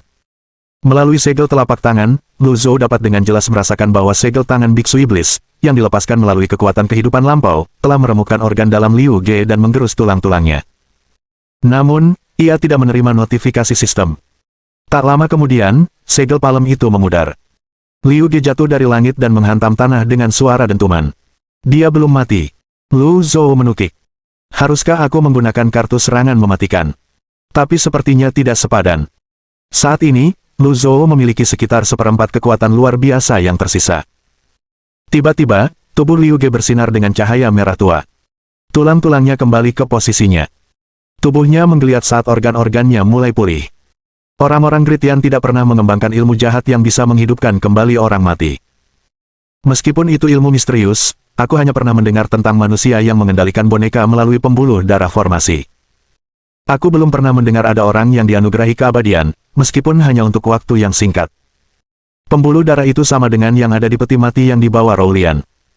Mungkinkah ini seni rahasia suku lain? Tidak mungkin. Jika suku lain memiliki seni misterius seperti itu, mereka pasti sudah menggunakannya sejak lama dalam skala besar dan menyerang Yan Agung. Kartu truf dan teknik Liu Ge benar-benar melampaui ekspektasi mereka. Lu Zhou menatap ke bawah pada mumi yang kembali hidup. Liu Ge terbalik dan memuntahkan seteguk darah, napasnya sesak. Namun, ia tampaknya tidak kesakitan. Malahan, senyum tersungging di wajahnya. Jimatnya berhasil. Ia tak terkalahkan, abadi. Ini semakin membuktikan bahwa kata-kata elit misterius itu benar. Ia menatap langit dan terkekeh sambil berkata, aku tidak bisa mati. Lu Zhou sedang memikirkan kelemahan Liu Ge. Penghuni peti mati itu berkata bahwa tak seorang pun bisa hidup selamanya. Ia menatap Liu Ge dan berkata, jelas kau mempercayai peringatan para elit. Aku yakin dia pasti sudah memberitahumu bahwa tak seorang pun bisa hidup selamanya. Liu Ge merasa seperti disambar petir. Matanya terbelalak saat ia mendongak. Kau sudah bertemu dengannya. Liu Ge berdiri dan berkata, energi yin dan yang dalam jumlah besar dibutuhkan untuk mengolah tubuh abadi. Pantas saja. Lu Zhou mengangguk puas. Tubuh adalah wadahnya. Jika seseorang menginginkan lebih banyak kekuatan, wadahnya harus ditingkatkan. Kekuatan prasasti di makam itu tampaknya sama dengan kekuatan urat merah. Liu Ge merentangkan tangannya dan berkata sambil menghadap ke langit, kebenaran di sini adalah bahwa aku sekarang abadi. Kau bicara terlalu cepat. Lu Zhou menangkupkan kedua telapak tangannya. Ia menyalurkan seperempat sisa kekuatan luar biasa ke dalam diri tanpa nama. Diri tanpa nama langsung berubah menjadi pedang energi tak terhitung jumlahnya yang menghujani dari langit. Liu Ge mendongak, berniat menghindar. Sayangnya, ia menyadari bahwa ia tidak bisa melarikan diri. Pedang-pedang energi dengan cepat menghujaninya. Ia tertawa terbahak-bahak. Jitian Dao, batas kekuatanku telah berlalu. Aku bertahan hidup dengan menyerap kekuatan hidup menggunakan rune-rune ini. Aku sudah tahu tentang rahasia teratai emas yang menyerap kehidupan, 300 tahun yang lalu, tetapi aku memilih untuk tidak memberitahumu. Apa yang bisa kau lakukan? Tanpa nama kembali ke tangan Lu Zhou. Ia melirik tanpa nama. Rune hitam itu masih ada meskipun jumlahnya berkurang. Ia menatap Liu Ge yang telah tertusuk di dada. Liu Ge menatap dadanya sendiri. Beberapa rune merah pada urat merah di dadanya terhapus oleh rune hitam. Lukanya tak kunjung sembuh. Darah segar terus mengucur deras. Ia tak percaya apa yang dilihatnya. Tidak. Lu Zhou sedikit merendahkan tubuhnya dan menatap Liu Ge sambil berkata, lihat. Tidak ada orang yang tidak bisa dibunuh. Liu Ge memandang sekelilingnya. Ia kebingungan. Segalanya lenyap. Sungai, gunung, rakyatnya, segala sesuatu di dunia ini melesat melewatinya. Luka-lukanya masih belum sembuh. Liu Ge terhuyung mundur beberapa langkah seolah-olah melihat pasukan kavaleri menyerangnya. Tatapannya kosong saat ia mengayunkan tangannya dengan liar. Ia berteriak, bunuh, bunuh, bunuh. Teriakan ini diselingi dengan serangan panik. Jangan kemari. Pergi. Darahnya mengotori tanah hingga merah. Saat ia meronta dan terhuyung-huyung, ia meninggalkan jejak darah di belakangnya. Aku tidak akan mati. Aku sungguh tidak akan mati. Kau bohong, kau bohong. Liu Ge melanjutkan hingga suaranya serak. Setelah kata terakhirnya, ia tiba-tiba berhenti bergerak. Darah mengalir dari 7 lubangnya. Air mata mengalir deras dari matanya, membasahi wajahnya. Lu Zhou tidak bergerak, hanya menatap Liu Ge dengan dingin. Liu Ge tampak sudah memikirkan semuanya. Ia terkekeh. Lalu, ia meletakkan tangannya di punggung. Dengan ekspresi angkuh, ia menatap Lu Zhou dan berkata, Kakak Ji, bisakah kau mengantarku pergi? Baiklah, aku akan memenuhi keinginanmu. Lu Zhou memukul dengan telapak tangannya. Seekor anjing laut palem besar turun dari langit. Liu Ge mempertahankan postur tubuhnya yang pantas bagi seorang kaisar. Ia merentangkan tangannya, mendongak, dan tersenyum. Semoga aku bisa menjadi temanmu lagi di kehidupan selanjutnya. Huang Xiji dan Gu Yiran terus bergerak ke barat dari kaki Gunung Golden Court. Tak seorang pun tahu sudah berapa lama mereka bertempur. Kedua lawan bertukar pukulan dan berada di dekat batas ki primal masing-masing. Keduanya berdiri berhadapan. Kau. Gu Yiran berusaha keras untuk tetap tegak. Ia berkata dengan dingin, kau memang penguasa pulau, tapi kelakuanmu seperti gangster. Sungguh memalukan. Sungguh penghinaan. Sejujurnya, aku belajar ini dari muridku. Seseorang tidak akan berumur panjang jika terlalu peduli dengan harga dirinya. Lihat dirimu, apa kau tidak lelah berdiri di sana? Kau pasti lelah. Aku tidak lelah. Aku akan baik-baik saja setelah istirahat. Setelah itu, aku akan membunuhmu. Bab 549. Inilah pedangnya. Energi surgawi ekspansif dari aliran Konfusianisme tampak lembut, tetapi sebenarnya ganas. Di permukaan, energi itu tampak moderat dan lembut, di dalam, energi itu ulet dan keras. Ketangguhan dan kelembutan berpadu. Ketika dilepaskan, energi surgawi ekspansif menyerupai tubuh Ki yang lurus. Oleh karena itu, banyak orang yang lebih memilih untuk berkultivasi di aliran Konfusianisme. Ada banyak elit Konfusianisme di ibu kota ilahi. Banyak elit Konfusianisme juga merupakan pejabat istana. Di antara 8 jenderal besar, Su Sheng dan Gu Yiran adalah elit Konfusianisme. Gu Yiran akan berhasil atau mati dalam upayanya melaksanakan perintah Kaisar Yongzhou. Kaisar Yongzhou melancarkan kampanye melawan suku-suku lain dan menciptakan perdamaian di kerajaan. Demi rakyat, demi Yan Agung, demi rakyat. Gu Yiran tidak akan membiarkan siapapun mengganggu rencana yang mulia. Terdengar dengungan di udara ketika energi surgawi ekspansif dilepaskan. Segel energi berbentuk rune muncul di sekitar Gu Yiran. Segel-segel skrip tersebut bergabung menjadi rantai panjang dan melengkung membentuk naga panjang. Naga emas segel naskah, teriak Gu Yiran saat naga emas segel naskah raksasa itu melambung. Huang Xiji membelalakkan matanya sambil menggertakkan gigi.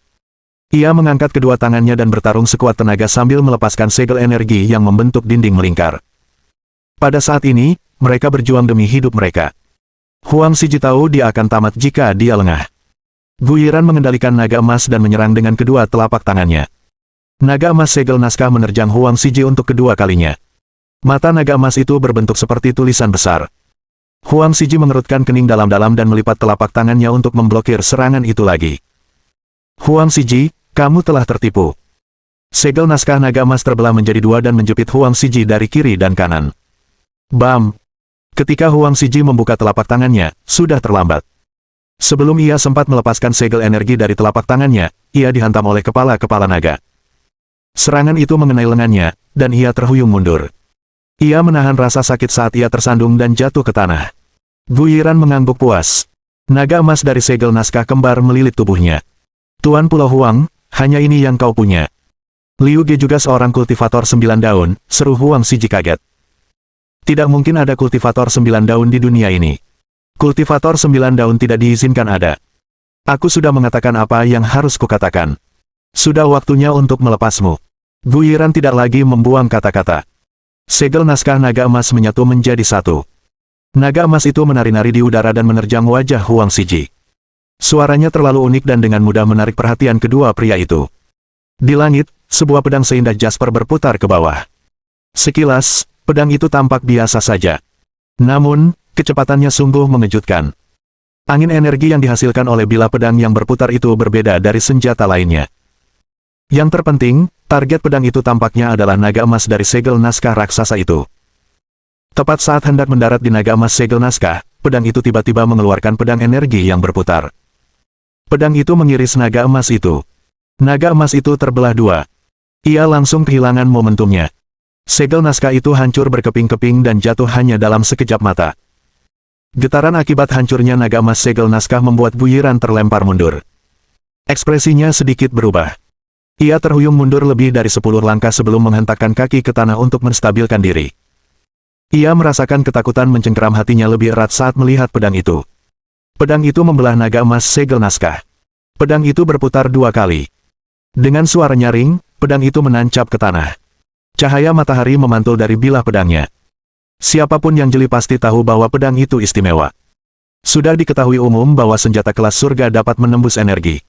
Pedang yang mampu membunuh naga seperti ini, sangat jarang. Hanya ada satu orang yang memiliki pedang setajam jasper seperti ini. Nama yang sama muncul dalam benak Huang Siji dan Gu Yiran. Yu Zhenghai, murid pertama Paviliun Langit Jahat, Master Sekte dari Master Sekte Nether, dan elit 8 daun yang mencoba menguasai dunia. Pasti Yu Zhenghai. Gu Yiran merasa sedikit gugup. Ia tak kuasa menahan diri untuk tidak mendongak. Seperti yang ia takutkan, Yu Zhenghai, yang mengenakan jubah biru tua, turun dari langit dengan tangan di punggungnya. Tak lama kemudian, ia mendarat dengan kokoh di tanah. Ledakan. Semangat. Pedang jasper terlempar dari gelombang kejut dan kembali ke tangan Yu Zhenghai. Ia mengeratkan genggamannya pada pedang itu. Gu Yiran menelan ludah. Bahkan di antara para kultivator 8 daun, ada perbedaan tingkatan. Meskipun ia adalah salah satu dari 8 jenderal besar, berhadapan dengan Yu Zhenghai, ia sangat merasa bahwa kehadiran dan basis kultivasinya masih kurang. Ia tidak ingin melawan lawan sekuat itu. Ia bahkan tidak ingin bertemu dengan elit seperti itu. Yu Zhenghai berbalik perlahan dan menatap Gu Yiran. Ia berkata tanpa nada, "Gu Yiran." Yu Zhenghai menyerang lagi. Segel telapak tangan mendorong ke depan dan mengenai lengan Gu Yiran dengan tepat. Bam! Yu Zhenghai berkata dengan nada muram, menantang Paviliun Langit Jahat. Ledakan. Saat Gu Yiran melihat Yu Zhenghai, ia tahu bahwa ia tak mungkin menang. Melarikan diri adalah satu-satunya pilihan. Ia hanya bisa menyelamatkan nyawanya jika ia melarikan diri. Ia melayang ke udara. Energi surgawi yang luas menyelimuti avatar 8 daunnya. Bagaimana kau bisa pergi? Aku baru saja mulai. Yu Zhenghai dengan paksa melemparkan jasper sabernya. Pedang jasper berputar seperti gasing dan melesat dengan kecepatan yang jauh melampaui kecepatan Gu Yiran. Setengah jalan menuju sasarannya, jasper saber melepaskan energi putaran yang kuat. Sebuah chip terlihat di avatar Gu Yiran. Ia terpaksa memanggil kembali avatarnya dan jatuh ke tanah. Ia memasang ekspresi ketakutan saat melihat Yu Zhenghai mendekat. Ia mengerahkan seluruh pertahanannya saat mundur dan berteriak, "Aku tidak ingin melawanmu. Apakah pertarungan ini akan berhenti hanya karena kau menginginkannya?" Yu Zhenghai meletakkan satu tangan di punggungnya saat dia berjalan menuju Gu Yiran. Apa ini lelucon? Gu Yiran adalah salah satu dari 8 jenderal besar, sementara Yu Zhenghai adalah Master Sekte Nether. Cepat atau lambat, dia akan menaklukkan ibu kota ilahi. Mereka berdua musuh. Bagaimana mungkin mereka tidak bertarung? Gu Yiran mendidih karena marah. Kuakui basis kultivasimu lebih dalam daripada milikku. Namun, kau belum tentu punya keuntungan jika kita bertarung sampai mati. Menghentakkan pedang. Pada saat yang sama, Yu Zhenghai bergerak cepat dengan kecepatan yang melampaui Jasper Saber. Teknik yang hebat. Hanya dalam sekejap mata, Yu Zhenghai muncul di hadapan Gu Yiran dan menyerang dengan telapak tangan. Gu Yiran menekan dadanya dan menatap Yu Zhenghai dengan tak percaya. Serangannya memang ganas, tetapi kendalinya tepat. Berdasarkan hal ini, orang bisa melihat betapa berpengalamannya dia dalam bertarung. Yu Zhenghai berkata, "Apa kau tidak malu pada dirimu sendiri?" Salah satu dari 8 jenderal besar menindas orang tua. Petik 2. Gu Yiran ingin mengatakan bahwa dia juga seorang lelaki tua. Yu Zhenghai terus maju. "Kalau begitu, izinkan aku memberimu 3 pukulan." Yu Zhenghai mengulurkan tangan kirinya dengan gerakan mengundang. Mehem. Yu Zhenghai mengangguk.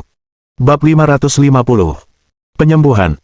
Guyiran tak punya tempat untuk lari atau bersembunyi. Ia sudah berada di ujung jalan. Ia menarik napas dalam-dalam sebelum mengangkat tangan kanannya untuk melihat. Tak lama kemudian, ia pun tenang, dan raut wajah garang pun muncul. Perubahan sikapnya menunjukkan bahwa ia tak lagi peduli dengan hidup atau mati. Aku belum pernah menggunakan teknik ini sebelumnya. Karena Master Sekte Yu telah memaksaku ke sudut, aku tidak punya pilihan lain. Kuharap ini akan memuaskanmu, kata Guyiran sambil mengangkat tangan kirinya dan memukul lautan ki dantiannya. Lautan ki Guyiran langsung menyala. Energi surgawi yang luas menyembur dari tubuhnya bagai api yang membara. Matanya memerah, urat dan tulangnya tampak mengalami transformasi juga. Ekspresi terkejut muncul di wajah Huang Siji saat melihat ini. Ia buru-buru berkata, Master Sekte Yu, kau harus menghindarinya. Suara mendesing. Begitu saja, pertempuran berakhir. Meskipun Huang Siji adalah penguasa Pulau Penglai, ia masih sedikit terkejut dengan sisi mengerikan ini. Ia berbalik dan bergegas menyusul Yu Zhenghai. Tidak diragukan lagi bahwa Huang Siji telah sangat membantu Yu Zhenghai. Senang mendengarnya, jawab Yu Zhenghai. Yu Zhenghai berkata terus terang, karena kita saudara, panggil saja aku saudara. Ketua Sekte Yu terdengar terlalu formal. Huang Siji pun mengikuti sambil menggelengkan kepala dan berkata sambil mendesah, keadaan sedang tidak baik. Kaisar Yongzhou masih hidup. Dia sepertinya telah menguasai suatu metode untuk memperpanjang hidupnya. Itu adalah seni yang sangat misterius. Saudara Ji masih dalam tahap kultivasinya. Basis kultivasi yang lain belum cukup mendalam. Saya khawatir nyawa mereka akan terancam, kata Huang Siji. Mendengar ini, Yu Zhenghai mengerutkan kening dan berkata dengan suara berat, Saudara Huang, saya akan pergi ke sana dulu. Tanpa menunggu jawaban Huang Siji, ia muncul ratusan kaki jauhnya dengan gerakan cepat. Hanya dalam sekejap mata, ia menghilang dari pandangan. Kakak senior tertua, pertempuran di provinsi Yan sudah dekat. Maukah kau memberiku beberapa petunjuk? Ji, senior, telah banyak membantu kita di masa lalu, kita harus membiarkannya menang. Saya khawatir Wei Zuoyan akan mematuhi perintah istana. Kalian bisa menghilang saja dan biarkan dia yang mengurusnya, kata Jiang Ejian. Petik 2 petik 2. Di dalam paviliun selatan paviliun langit jahat. Baik, Tuan. Ming Xiyin berbalik dan segera pergi. Zuo Yusu berdiri di depan semua orang dan berkata, naga emas segel naskah itu jurus yang dahsyat. Kita hanya bisa memulihkan vitalitasnya setelah mengatasi efek naga emas itu. Sayangnya, sudah terlambat. Leng Luo teringat adegan ketika Master Pavilion menyembuhkan Putri Yongning jadi dia bertanya, Master Pavilion, mengapa Anda tidak menggunakan teknik penyembuhan Anda lagi? Dimengerti. Yang lainnya membungkuk dan meninggalkan Pavilion Selatan dengan hormat. Hanya beberapa lusin kultivator perempuan yang tersisa di Pavilion Selatan. Mereka berlutut di lantai dan bersujud kepada Lu Zhou. Kekuatan unik dan mistis berputar di sekitar Ye Tianxin dan memelihara 8 meridian luar biasa miliknya. Efek korosif dari naga emas segel naskah sedang dibersihkan. Luka-luka internalnya juga pulih dengan kecepatan yang mengkhawatirkan. Bab 551. Sebuah mimpi. Lu Zhou perlahan mengangkat tangannya dan dalam hati melafalkan mantra untuk kekuatan penyembuhan kitab suci surgawi.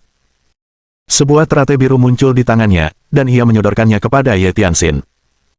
Teratai biru hinggap di tubuh Ye Tianxin, memancarkan vitalitas yang melimpah, menyebar dari paviliun selatan ke aula utama, paviliun timur, dan paviliun utara. Para murid paviliun langit jahat lainnya di dekatnya tertarik dengan vitalitas yang mengejutkan itu. Mereka melihat ke arah paviliun selatan. Yuaner kecil dan Kons melihat saat mereka duduk di balok di paviliun selatan. Yuaner kecil berkata dengan percaya diri, guru sedang menyembuhkan kakak senior ke-6. Keempat tetua paviliun langit jahat pun menoleh ke arah asal vitalitas itu. Zuo Yusu terkesima dengan vitalitas yang begitu kuat. Ia teringat ketika mereka berempat memelihara teratai biru dengan avatar mereka dulu. Vitalitas saat itu tak tertandingi oleh vitalitas di sekitar mereka sekarang. Kalau dipikir-pikir, apakah menurutmu tahap 10 daun itu ada? Hua Wudao bertanya dengan suara keras. Tiga tetua lainnya terkejut. Zuo Yusu berkata, saya pernah membaca beberapa buku tentang ini di paviliun buku sekolah Konfusianisme. Dikatakan bahwa sejak awal kultivasi manusia, prosesnya adalah sebagai berikut. Alam penempaan tubuh, alam pencerahan mistik, alam pemadatan indera, alam laut Brahman, alam pengadilan ilahi, dan alam keilahian yang baru lahir. Sebuah avatar terbentuk di alam pencerahan mistik. Secara berurutan, terdapat Taiji dasar, 2 kekuatan transformasi, 3 bunga pemadatan, 4 kuadran perkasa, alam semesta 5 energi, 6 garis trigram rekombinan, jiwa 7 bintang, 8 metode terhubung, 9 transformasi yin yang, 10 alam, dan wawasan 100 kesengsaraan. Zuo Yusu terdiam sejenak sebelum melanjutkan, setelah membentuk avatar wawasan 100 kesengsaraan, teratai emas dan daun emas akan muncul. Ia mengerutkan kening sambil berkata, pusaran batas 10 daun 1000, daun dan teratai akan mekar. Aku tidak ingat sisanya. Banyak sekte kultivasi besar memiliki kitab-kitab kuno tentang alam kultivasi. Kebanyakan dari kitab-kitab tersebut berisi informasi tentang kategori-kategori setelah avatar wawasan 100 kesengsaraan, seperti Myriad Supreme. Dengan konsep tertentu yang secara luas dianggap sebagai kebenaran oleh masyarakat, catatan lain apapun yang menyimpang dari apa yang disebut kebenaran akan dianggap omong kosong atau mitos. Terlebih lagi, ada pendongeng yang suka melebih-lebihkan kisah mereka. Dengan demikian, pusaran 1000 batas dan Myriad Supreme hanyalah mitos belaka. Hua Wudao mengangguk. Berdasarkan apa yang telah kita lihat sejauh ini, kita bisa memastikan bahwa avatar 9 daun lebih tinggi 50 kaki daripada avatar 8 daun. Jika avatar 10 daun, pusaran 1000 batas, benar-benar ada, kita hanya bisa membayangkan betapa mengerikannya hal itu. Hua Tua, masih terlalu dini untuk membicarakan pusaran 1000 batas sekarang. Pasti tidak semudah itu untuk mencapai tahap itu, kan? Master Pavilion juga baru saja mencapai tahap 9 daun. Aku yakin dia sudah berkultivasi secara tertutup sebelum ini untuk menstabilkan fondasinya di tahap 9 daun, kata Pan Litian. Yang lainnya setuju dengan Pan Litian. Master Pavilion mengatakan bahwa memotong teratai hanyalah salah satu caranya. Kesulitan untuk berkembang tanpa memotong teratai terlalu tinggi. Adakah yang berhasil sejak awal dunia kultivasi? Pan Litian merenung keras. Bagaimana kau bisa bilang tidak ada yang berhasil kalau kau tidak tahu pasti? Hanya karena kita belum pernah mendengar tentang elit 9 daun ini, bukan berarti mereka tidak ada. Leng Luo membalas. Sebelum gulungan bumi dibuka, sepertiga kekuatan luar biasa yang ia simpan dari meditasi gulungan manusia dapat dengan mudah membunuh seorang ahli 6 atau 7 daun. Ia perlu menggunakan lebih dari setengah kekuatan luar biasa untuk menghadapi seorang kultivator 8 daun. Saat berkultivasi dalam pengasingan, dia telah bermeditasi pada gulungan bumi sebelum akhirnya memperoleh kekuatan luar biasa dari gulungan bumi.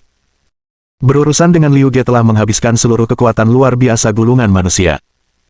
Setelah gulungan manusia dan gulungan bumi digabungkan, sumber kekuatannya jelas bertambah. Ia juga bisa merasakan dengan jelas bahwa kekuatan tulisan surgawi juga semakin kuat. Saat itu, Lu Zhou melihat organ dalam Ye Tianxin praktis telah pulih. Namun, ia tidak bisa berbuat apa-apa lagi untuk rambut putihnya. Ia tidak tahu berapa banyak nyawa yang telah hilang. Untungnya, ia telah mengembangkan teknik gelombang biru yang membuatnya tampak muda. Kekuatan tulisan surgawi tidak dapat memulihkan kehidupan, bagaimanapun juga. Pada saat ini, Ye Tianxin membuka matanya dan terbatuk. Pikirannya kabur, dan butuh beberapa saat hingga kabut itu menghilang. Seolah-olah ia telah bermimpi lama sekali. Ia mendongak tak percaya. Guru, senang kau sudah bangun. Lu Zhou tidak terlalu senang dengan kekuatan penyembuhannya. Namun, ia puas karena berhasil menyelamatkan nyawanya. Ye Tianxin tampak takut saat dia berusaha turun dari tempat tidur. Lu Zhou melambaikan tangannya dan mendorongnya mundur dengan energi lembut. Meskipun kau hidup, kau masih lemah. Ye Tianxin tahu bahwa gurunya pasti telah menyelamatkan hidupnya. Ia langsung menundukkan kepalanya dan berkata dengan penuh emosi, "Terima kasih, guru." Ye Tianxin berkata, "Aku sudah cukup beruntung untuk hidup. Aku tidak berani meminta lebih. Aku telah membuat kesalahan besar. Aku hanya ingin menebus dosa-dosaku. Aku bahkan bisa mengorbankan hidupku." "Ini bukan apa-apa," jawab Ye Tianxin tegas. Ye Tianxin sangat gembira. Ia membungkuk dengan penuh emosi. "Ya, saya bersedia." Nama: Ye Tianxin. Loyalitas Ye Tianxin mencapai 85%. Bab 552. Dilema Yu Zhenghai. Ayo main bareng besok, kakak kelas 6. Kedua gadis muda itu, Little Yuaner dan Cons, berpegangan tangan dan melompat keluar ruangan. Butuh waktu untuk menceritakan tentang Cons padanya. Aku akan menyimpannya untuk lain waktu. Lalu, Lu Zhou bertanya, "Kapan kamu mencapai tahap 8 daun?" Lu Zhou terkejut ketika mendengar tentang Cheng Huang. Ia bertanya, "Jadi, Cheng Huang benar-benar ada?" Lu Zhou mendengarkan sambil mengelus jenggotnya. Ia mengangguk, sesekali terkejut dengan kata-katanya. Ye Tianxin mengangguk dan berkata, "Sayang sekali Cheng Huang tidak ingin meninggalkan hutan cahaya bulan." "Anda benar, guru. Saya tidak merasakan perbedaan apapun. Saya sudah sering menunggangi Cheng Huang." Selain ukurannya yang besar, rasanya tidak ada bedanya dengan menunggangi tunggangan lain, jawab Ye Tianxin. Tuan, keluarga kekaisaran telah menantang paviliun langit jahat. Tanah berceceran darah di mana-mana, dan lubang-lubang berbentuk telapak tangan terlihat jelas. Yu Zhenghai mengerutkan kening dalam-dalam sambil terus mengamati sekelilingnya. Setelah beberapa saat, ia berjalan menuju kaki gunung sambil mengikuti cipratan darah. Kemarahan membuncah di hatinya seiring berjalannya waktu. Pada saat ini, sebuah suara terdengar dari dekat. Kakak tertua. Kakak senior tertua, aku tahu kau tidak akan meninggalkan paviliun langit jahat. Ming Xiyin menyeret mayat di belakangnya saat dia berlari menuju Yu Zhenghai. Yu Zhenghai berdeham sambil menegakkan punggungnya. Ia melirik mayat itu. Ekspresinya tegas saat ia meletakkan tangannya di punggung dan bertanya, Tuan keempat. Apa yang kau lakukan di sini? Benarkah tentang 8 meridian Laut Brahman? Sisa umur, 20.596 hari. Barang. Kartu serangan mematikan X1, kartu penghalang kritis X62 pasif kartu sangkar pengikat X4, Witzat, Bian, Jiliang, kartu penyembuhan kritis X2, kartu penyembuhan kritis yang diperkuat X1, ledakan petir X1, kartu penyamaran X2, cermin Taixo emas, kartu pengubah penampilan X4, kartu pembalikan X49. Senjata. Tanpa nama, pemotong kehidupan, kocokan ekor kuda giok. Metode kultivasi. 3 gulungan tulisan surgawi. Hadiah terbesar yang ia terima dari meditasinya baru-baru ini adalah aktivasi gulungan bumi dari 3 gulungan tulisan surgawi. Hadiah-hadiah lainnya tidak ada yang bisa dibanggakan. Lu Zhou memeriksa harga kartu item. Seperti dugaannya, harganya naik lagi.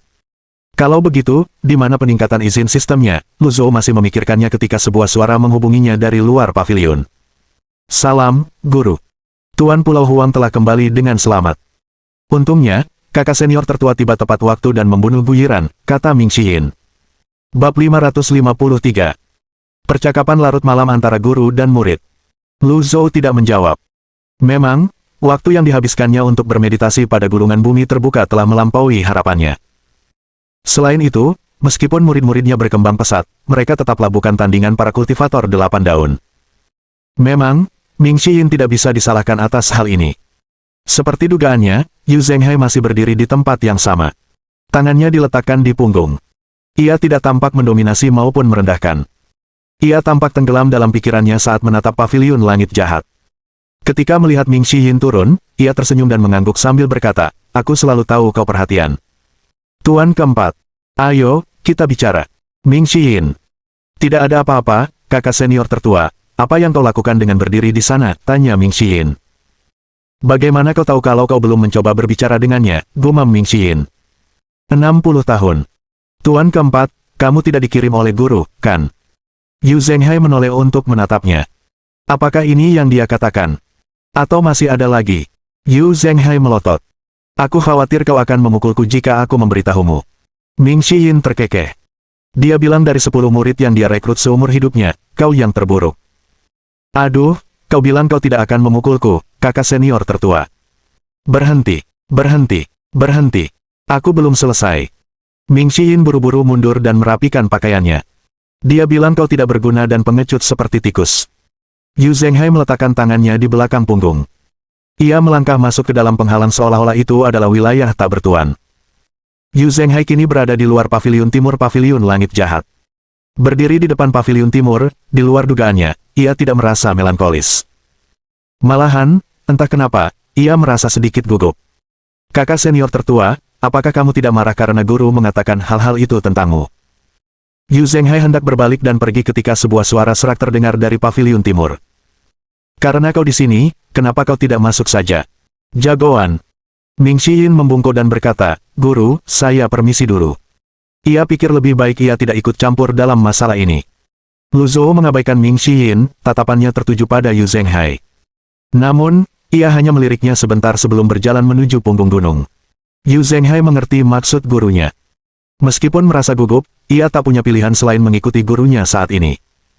Ia berjalan di belakang gurunya. Langkah mereka tidak terburu-buru maupun lambat. Persetan dengan tebakanmu. Ayo kita pergi dari sini. Pan Zong segera terbang menjauh. Bab 554.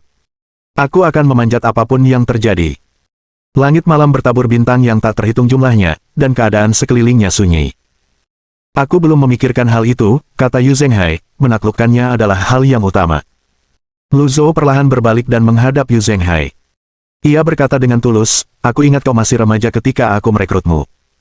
Namun, kau berbeda dari yang lain. Kau telah mengalami banyak cobaan dan memahami kesulitan dunia. Kau mampu menanggung apa yang orang lain tidak mampu. Aku ingat ketika kau memasuki alam kondensasi mistik, kau sangat gembira dan bangga. Kau bahkan bersumpah untuk berdiri di titik tertinggi. Yu Zhenghai tergerak ketika mendengar kata-kata ini. Bahkan ia sendiri tidak mengingat banyak hal di masa lalu. Ia terkejut gurunya mengingatnya. Mungkin, ia telah mengalami terlalu banyak cobaan, pikirannya tetap setenang genangan air yang tenang. Lu Zhou melanjutkan, ini kesalahanku karena kamu tidak dididik dengan baik. Yu Zhenghai bergidik. Ia menurunkan lututnya yang lain ke tanah. Kenapa kau berkata begitu, Tuan? Lu Zhou menatap Yu Zhenghai dan meninggikan suaranya sambil berkata, apakah aku salah? Lalu, ia melanjutkan, aku punya sumbernya, namanya Jiang Heijian. Dia pangeran ketiga Yan Agung. Tidak sulit baginya untuk naik tahta dengan kemampuannya. Tahukah kau mengapa dia menjauhkan diri dari istana? Yu Zhenghai menggelengkan kepalanya. Lu Zhou berkata, karena dia sendiri menyaksikan 1000 orang dibakar hidup-hidup di istana Jinghe. Ibunya adalah salah satu korbannya. Ia terdiam sejenak sebelum melanjutkan, dia bisa menjadi kaisar dan memiliki kekuatan untuk membunuh. Dia bisa saja membalaskan dendam 1000 korban di istana Jinghe. Namun, dia tidak melakukannya. Dia memilih pilihan yang lebih cerdas. Tak perlu dijelaskan lebih lanjut. Lu Zhou yakin Yu Zhenghai pasti telah mendengar tentang Jiang Heijian dari Si Wuya. Ia juga yakin bahwa kejadian di Villa Kepatuhan telah sampai ke telinga Yu Zhenghai. Suara Yu Zhenghai bergetar saat ia berkata, saya berbeda darinya. Guru, jika saya boleh bertanya sesuatu. Yu Zhenghai mendongak dan bertemu pandang dengan Lu Zhou. Ia teringat kejadian-kejadian yang dialaminya saat dijual kepada Lou Lan. Ia ingat bagaimana ia berusaha berebut bakpao di tengah kerumunan dan gagal. Tahukah kau rasanya tidak punya apa-apa untuk dimakan selain tanah selama sebulan? Pertanyaan Yu Zhenghai memang berani. Telapak tangannya berkeringat, dan punggungnya dingin saat ia mengajukan pertanyaan ini. Namun, ketika kata-kata Ming Shiyin sebelumnya terngiang di benaknya, ia mengumpulkan keberanian dan terus bertanya, tahukah kau bagaimana rasanya diinjak-injak wajahmu sementara kau tak bisa bergerak? Karena ia sudah mengajukan satu pertanyaan, tak ada gunanya menahan diri. Ia menarik napas dan melanjutkan. Tahukah kau betapa sakitnya ditikam tepat di hati oleh orang yang paling kau percaya? Lu Zhou bisa menoleransi dua pertanyaan pertama, tetapi pertanyaan terakhirnya seperti menaburkan garam di lukanya. Ia mendengus sambil mengangkat tangan dan mengayunkannya. Bajingan! Yu Zhenghai tidak menghindar. Namun, ia tetap bersikeras. Tuan, Anda adalah orang dengan posisi tinggi, penguasa pavilion langit jahat, Anda adalah kultivator 8 daun terhebat di dunia, siapa yang berani menolak Anda? Namun, saya bukan, saya bukan. Suaranya bergetar, tetapi penuh kekuatan. Saya orang yang tidak berguna, sungguh tidak berguna, siapapun bisa menginjak saya, meludahi saya, nyawa penguasa itu berharga. Tetapi apakah nyawa rakyat jelata Wuqian bisa dibuang begitu saja, ketika babi dan anjing diikat di talenan, dan tukang daging menusukkan pisau perak ke tubuh mereka, bahkan mereka pun akan melawan, apakah saya lebih rendah dari babi dan anjing? Tidak bisakah saya melawan? Saya ingin memanjat, sampai ke titik tertinggi. Yu Zhenghai tiba-tiba berlutut dan menunjuk ke arah gunung, sungai, dan hutan. Yang lain hanya akan melihatmu kalau kau berdiri di titik tertinggi. Yu Zhenghai terkejut. Ia menatap tuannya yang memasang ekspresi tegas, jelas-jelas marah. Ia pun kebingungan. Lu Zhou berkata, jelas-jelas membenci Yu Zhenghai karena gagal memenuhi harapannya. Kau kerasukan, apa kau pikir kau satu-satunya yang harus menanggung kesulitan di bawah langit? Apa kau pikir aku tidak ditelantarkan saat aku masih muda? Aku mencapai puncak tahap 8 daun 300 tahun yang lalu. Bagian mana dari 700 tahun kesulitanku yang lebih mudah darimu? Apa kau pikir aku dengan mudah mencapai tahap 8 daun? Kau tidak tahu betapa banyak yang telah kulalui. Haruskah aku bertindak sepertimu dan mengeluh tentang betapa sulitnya hidupku? Berapa banyak usaha yang kuhabiskan untuk membesarkan seorang kultivator 8 daun sepertimu? Dunia selalu tidak adil. Kau dangkal dan bodoh. Mengapa aku memiliki murid sepertimu? Benar sekali. Petani 8 daun mana di dunia ini yang hidupnya mudah? Siapa di antara mereka yang tidak mengalami cobaan dan kesulitan yang tak terhitung jumlahnya? Yu Zhenghai siap dihukum. Lagi pula, ia telah mengumpulkan keberanian untuk mengatakan apa yang ada di pikirannya. Sekalipun gurunya memukulnya, ia tak akan mengeluh. Berdasarkan pengalaman bertahun-tahun bersama gurunya, ia tahu betul betapa tidak masuk akalnya gurunya. Jangankan berani berbicara, gurunya menganggap hal sepele seperti perbedaan pendapat dan pembangkangan murid-muridnya sebagai sesuatu yang tidak sopan. Ia bersujud karena takut dan hormat kepada gurunya, sekaligus berharap agar gurunya mendengarkan perkataannya. Dia hanya akan melakukan kebalikan dari apa yang diperintahkan. Sifat keras kepalanya tidak berubah sejak dia kecil. Lu Zhou menyadari bahwa Ji Tiandao tidak pernah suka berunding dengan orang lain. Ji Tiandao lebih suka membujuk orang lain dengan tinjunya. Memang, tinju dapat menyelesaikan banyak masalah. Namun, ada hal-hal yang tidak dapat diselesaikan dengan tinju. Lu Zhou memandang Yu Zhenghai. Yu Zhenghai sangat gembira. Ia membungkuk dan berkata, "Kalau begitu, saya punya satu permintaan, Tuan. Sekarang 9 provinsi berada di bawah kendali Sekte Nether, jika memungkinkan, saya harap tidak ada seorang pun dari Paviliun Langit Jahat yang ikut campur dalam masalah ini," kata Yu Zhenghai. Lu Zhou berhenti berjalan. Ia menoleh ke arah Yu Zhenghai dan bertanya, "Apakah kamu percaya diri?" Yu Zhenghai menjawab sambil tersenyum, "Aku ingat." Lu Zhou berdiri diam sambil menghadap Yu Zhenghai dan perlahan berkata, "Kau yang tertua, dan sudah sewajarnya kau memikul semuanya.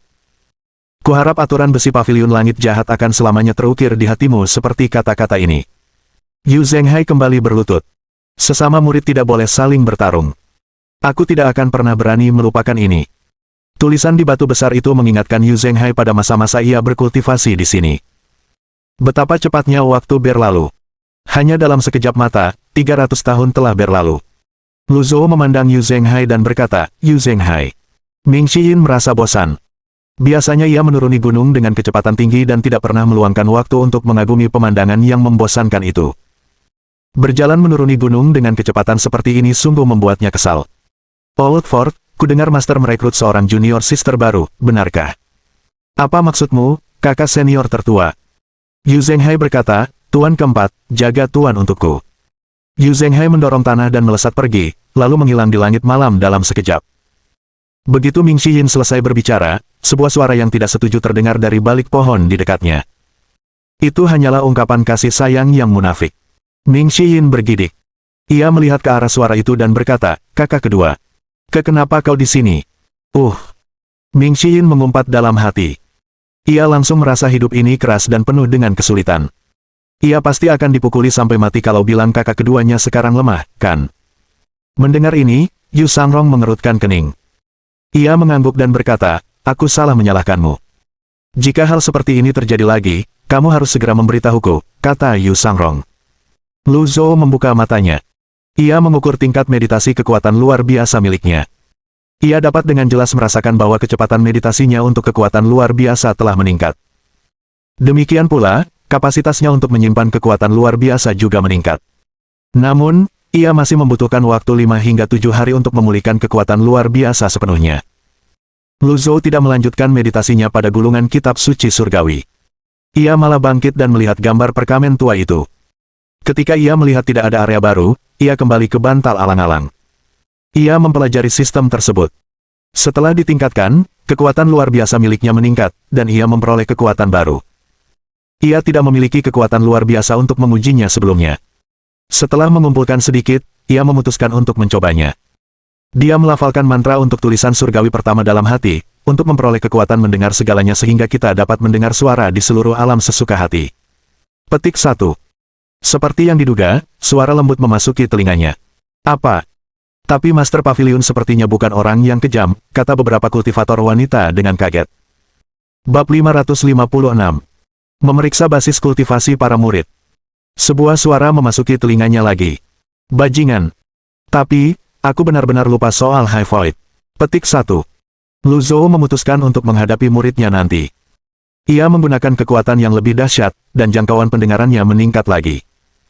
Kali ini, ia mendengar suara benda-benda terlempar ke udara, diiringi gemuruh air terjun. Ia yakin itu pasti Duan Museng yang sedang berlatih tombak. "Aku selalu bisa mengandalkan si tua ketiga untuk bekerja keras." Tepat saat Lu Zhou hendak memperluas jangkauannya lagi, dia merasakan kelesuan mengalir melalui tubuh dan pikirannya. Lu Zhou berhenti menggunakan kekuatannya. Memakan begitu banyak daya. Meskipun hanya menghabiskan 1/6 dari kapasitas kekuatan luar biasa miliknya saat ini, itu sudah cukup untuk langsung membunuh seorang elit 7 daun. Ia tidak menyangka kekuatan luar biasa miliknya akan terkuras secepat itu. Ini memang kekuatan yang berguna, tetapi menghabiskan terlalu banyak kekuatan luar biasa. Ia harus berhati-hati dalam penggunaannya di masa mendatang. Lu Zhou berteriak, ada orang di sana. Panggil murid-murid Paviliun Langit Jahat ke Paviliun Timur.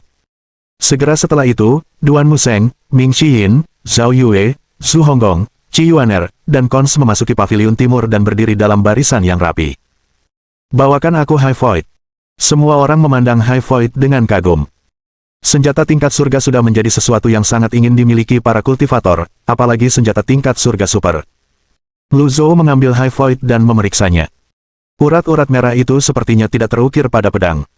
Urat-urat itu sepertinya ditempa bersamaan dengan pedangnya. Urat-urat itu bahkan mampu menahan kekuatannya yang luar biasa. Jelas sekali itu istimewa. Lu Zhou menyambungkan dua sisi bilah pedang yang patah dan mengalirkan ki primalnya lagi. Pada saat ini, Lu Zhou menatap Ming Xiyin dan bertanya, apakah kamu punya cara? Jika mereka tidak punya cara sekarang, itu tidak berarti mereka tidak akan punya cara di masa depan. Ming Xiyin membawa High Void ke Paviliun Timur, merasa sedikit sakit hati karena harus berpisah dengannya. Kemudian, ia dengan patuh kembali ke posisinya bersama yang lain.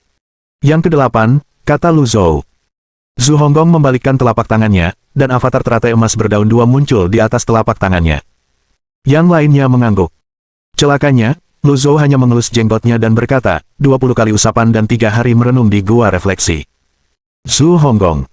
Petik 2 tanda tanya petik 2. Yang lainnya tercengang. Mereka langsung merinding. Sang guru tua telah kembali. Ia tegas dan tanpa ampun. Jika Zhu Honggong, dengan kecepatan kultivasinya yang tinggi, dihukum, lalu apa harapan mereka yang lain? Tatapan Lu Zhou tertuju pada Zhao Yue dan bertanya, bagaimana denganmu? Bab 557. Melodi Pembunuhan. Semua orang mengalihkan pandangan mereka ke kaki avatar. Ada teratai emas di sana, yang berarti dia belum memotongnya. Dia punya 5 helai daun. Semua orang sedikit terdiam. Dia khawatir akan dimarahi. Kalau begitu, semua orang akan dihajar sampai babak belur. Kelima helai daun ini seolah menusuk hati semua orang. Sakit. Lu Zhou mengelus jenggotnya dan meliriknya. Ia bertanya, kau tidak akan memotong terataimu. Pada saat ini, Ming Xiyin berkata, kakak ke-9, aku bisa membuatnya tanpa rasa sakit. Kakak ke-9, percayalah padaku, tidak akan ada masalah. Ketika Lu Zhou melihat gadis kecil itu ketakutan, dia berkata, cukup. Dengan itu penilaian Yuaner kecil berakhir. Kemudian, semua orang menoleh untuk melihat murid terakhir, murid ke-10 yang baru direkrut. Mereka semua menantikan penilaiannya. Di Paviliun Langit Jahat, semua orang tahu bahwa dia telah langsung memasuki alam pencerahan mistik dan maju ke alam pemadatan indera dalam 3 bulan. Kini setelah 5 bulan berlalu, mereka bertanya-tanya apakah dia memiliki terobosan baru. Keong, apakah kau berhasil membentuk avatar? Tanya Lu Zhou. Dalam buku kultivasi dasar yang diberikannya, terdapat instruksi detail tentang pembentukan avatar. Seorang kultivator dapat membentuk avatar setelah memasuki alam pencerahan mistik. Bagi para kultivator, sudah menjadi sifat alamiah bagi mereka untuk mengetahui tingkatan avatar hanya dengan sekali pandang. Baik itu para kultivator wanita dari Istana Bulan Turunan, Pan Zong, maupun Zhou Jifeng, semuanya tercengang melihat pemandangan ini. Bakat Yuaner kecil memang sudah di luar pemahaman mereka, tetapi sekarang ada Cons yang telah memasuki alam Laut Brahman dan menghubungkan 5 pembuluh meridian hanya dalam 5 bulan. Apa yang akan dipikirkan para kultivator jenius di sekte-sekte besar, yang telah menghabiskan puluhan tahun untuk memasuki alam pengadilan ilahi? Zhou Jifeng membanggakan dirinya sebagai seorang jenius.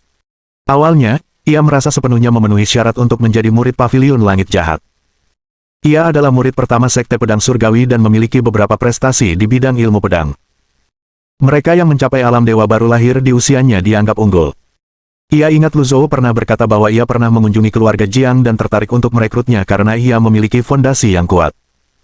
Namun, sekarang, ia merasa dirinya tak lebih baik dari seonggok sampah. Cons bertanya, Guru, apakah saya baik-baik saja? Alam Laut Brahman dan 8 meridian yang terhubung. Apa itu jenius? Ada pepatah dalam bab belajar rajin, di sebuah buku kuno yang mengatakan bahwa seorang jenius adalah orang yang luar biasa. Mungkin, yang dimiliki Cons bukanlah bakat, melainkan kualitas yang melampaui kemampuan pemahaman mereka. Seperti yang dikatakan Ming Xiyin, ia baru saja terbangun. Ini berarti ia sudah memiliki pengetahuan tentang segalanya, tetapi mungkin ia telah melupakannya. Kini, ia sedang membangkitkan pengetahuan dan kemampuan tersembunyinya. Ketika Lu Zhou memikirkannya, sesuatu bergejolak di hatinya. Semakin ia memahami Kons, semakin ia yakin akan teori itu. Lagi pula, mustahil seseorang berbakat dalam hal nada atau langsung memasuki alam pencerahan mistik begitu ia lahir. Jika ia tidak memiliki pengetahuan sama sekali, bagaimana ia bisa merangkai nada menjadi melodi? Lu Zhou menatap langit ketika kata-kata Liu Ge tiba-tiba muncul di benaknya. Jika alam 9 daun benar-benar dapat menyebabkan bencana besar, bagaimana dunia kultivasi dapat menahannya? Di mana kultivator 9 daun misterius di dalam peti mati merah itu sekarang? Ia menunggangi peti mati itu dan datang ke sini 300 tahun yang lalu dari perbatasan utara.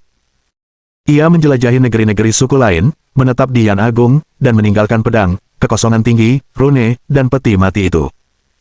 Jika orang itu benar-benar seorang kultivator 9 daun, mungkinkah ia masih hidup mengingat umurnya setara dengan seorang elit 9 daun? Kons, bawakan seruling giok lantian, kata Lu Zhou tiba-tiba sambil menoleh ke arah Kons. Mainkan lagu yang paling kamu kenal. Di tengah gunung, kuda Jilian terbang dan berputar-putar di atas awan. Ia tampak merespons alunan riang itu. Bab 558. Musuh bebuyutan seumur hidup. Semua orang berseru kaget. Mereka takjub dengan bakat luar biasa Kons dan kemampuannya memahami berbagai hal. Ia berhasil berkembang hanya dengan menjelajah sendiri setiap hari. Di bawah bimbingan guru mereka, ia dengan mudah dan cepat mengubah kinya menjadi energi. Energi yang mengalir di udara menyebar ke sekitarnya seperti biji pohon willow. Meskipun cepat, energi itu tidak seefektif bila angin. Namun, cukup mengejutkan bahwa ia berhasil melakukannya. Kons jelas termotivasi oleh dorongan Yuaner kecil. Ia tak hanya terus berusaha, tetapi juga meningkatkan asupan ki primalnya. Ia berada di alam laut Brahman dengan 5 pembuluh meridian yang terhubung. Ketika ki primalnya melonjak, seolah-olah 8 layar telah didirikan di sekelilingnya.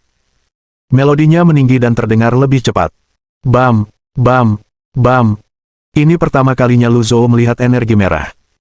Ia meletakkan tangannya di seruling giok lantian dan menekannya pelan. Berhenti. Sebelum energi tersebut dapat mengambil bentuk penuhnya, Lu Zhou tidak ingin terlalu banyak orang mengetahui tentang keberadaan energi merah. Ya, Master Pavilion. Yang mulia, hasilnya sudah keluar. Petugas internal itu terdengar tidak yakin. Ketika pintu dibuka, petugas internal merasakan gelombang panas yang aneh. Ia hampir tersedak karenanya. Yu Zhenghai tertawa mendengar ini. Memang, keluarga kekaisaran kehabisan pilihan. Rencanamu untuk mengepung ibu kota ilahi sungguh luar biasa, saudara yang bijak. Hua Chongyang berkata, Anda benar, Tuan Ketujuh. Dari 8 jenderal besar, Han Yuyuan, Xiang Lai, Gu Yiran, Wen Su, dan Su Seng telah gugur dalam pertempuran. Ji Qingqing, pengganti Han Yuyuan, telah menghilang. Saat ini, hanya Wang Yue, Suan Jingyun, dan Ma Luping yang tersisa. Dia kabur. Si Wuya mengerutkan kening. Ia selalu berpikir berbeda dari Yu Zhenghai. Ia memandang detail-detail yang tampaknya tidak penting ini dengan lebih serius. Ji Qingqing adalah satu-satunya jenderal perempuan dari 8 jenderal besar. Kabarnya, dia masuk dalam daftar incaran elit misterius dan melarikan diri semalaman karena ketakutan. Yu Zhenghai dan Si Wuya teringat pemandangan yang mereka lihat saat menyerang provinsi Yu dengan kereta terbang. Elit misterius itu baru di tahap 5 daun. Bagaimana mungkin dia bisa melakukan apapun pada Ji Qingqing? Yu Zhenghai bertanya-tanya dalam hati. Saudara yang bijak, mungkinkah elit misterius ini berasal dari keluarga kekaisaran? Bab 559. Pertempuran di kota. Seluruh kota provinsi Yan sunyi. Para penggarap juga memenuhi bagian dalam penginapan. Namun, pendekar pedang berjubah hijau itu menyesap tehnya dengan santai, menikmati pemandangan di luar jendela. Semangat, semangat, semangat.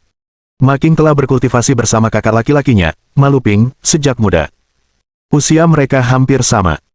Namun, bakat Ma Luping berada di level yang berbeda, dan ia memiliki dasar kultivasi yang mendalam. Semua orang tahu tentang Ma Luping, salah satu dari 8 jenderal besar, tetapi tidak ada yang tahu tentang Ma Qing. Ia selalu hidup di bawah perlindungan kakak laki-lakinya, Ma Luping. Seiring berjalannya waktu, Ma Qing juga ingin membuktikan dirinya.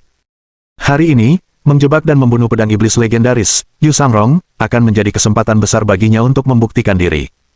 Saya sendiri sudah cukup. Jika kau tahu apa yang akan terjadi, kenapa kau tidak melarikan diri? Mendengar ini, mata Ma Qing langsung melebar. Kemudian, ia mendengar suara nyaring bergema di udara. Ia melihat pedang iblis, Yu Sangrong, mengayunkan pedangnya dengan kuat. Yang lainnya menyerbu ke depan.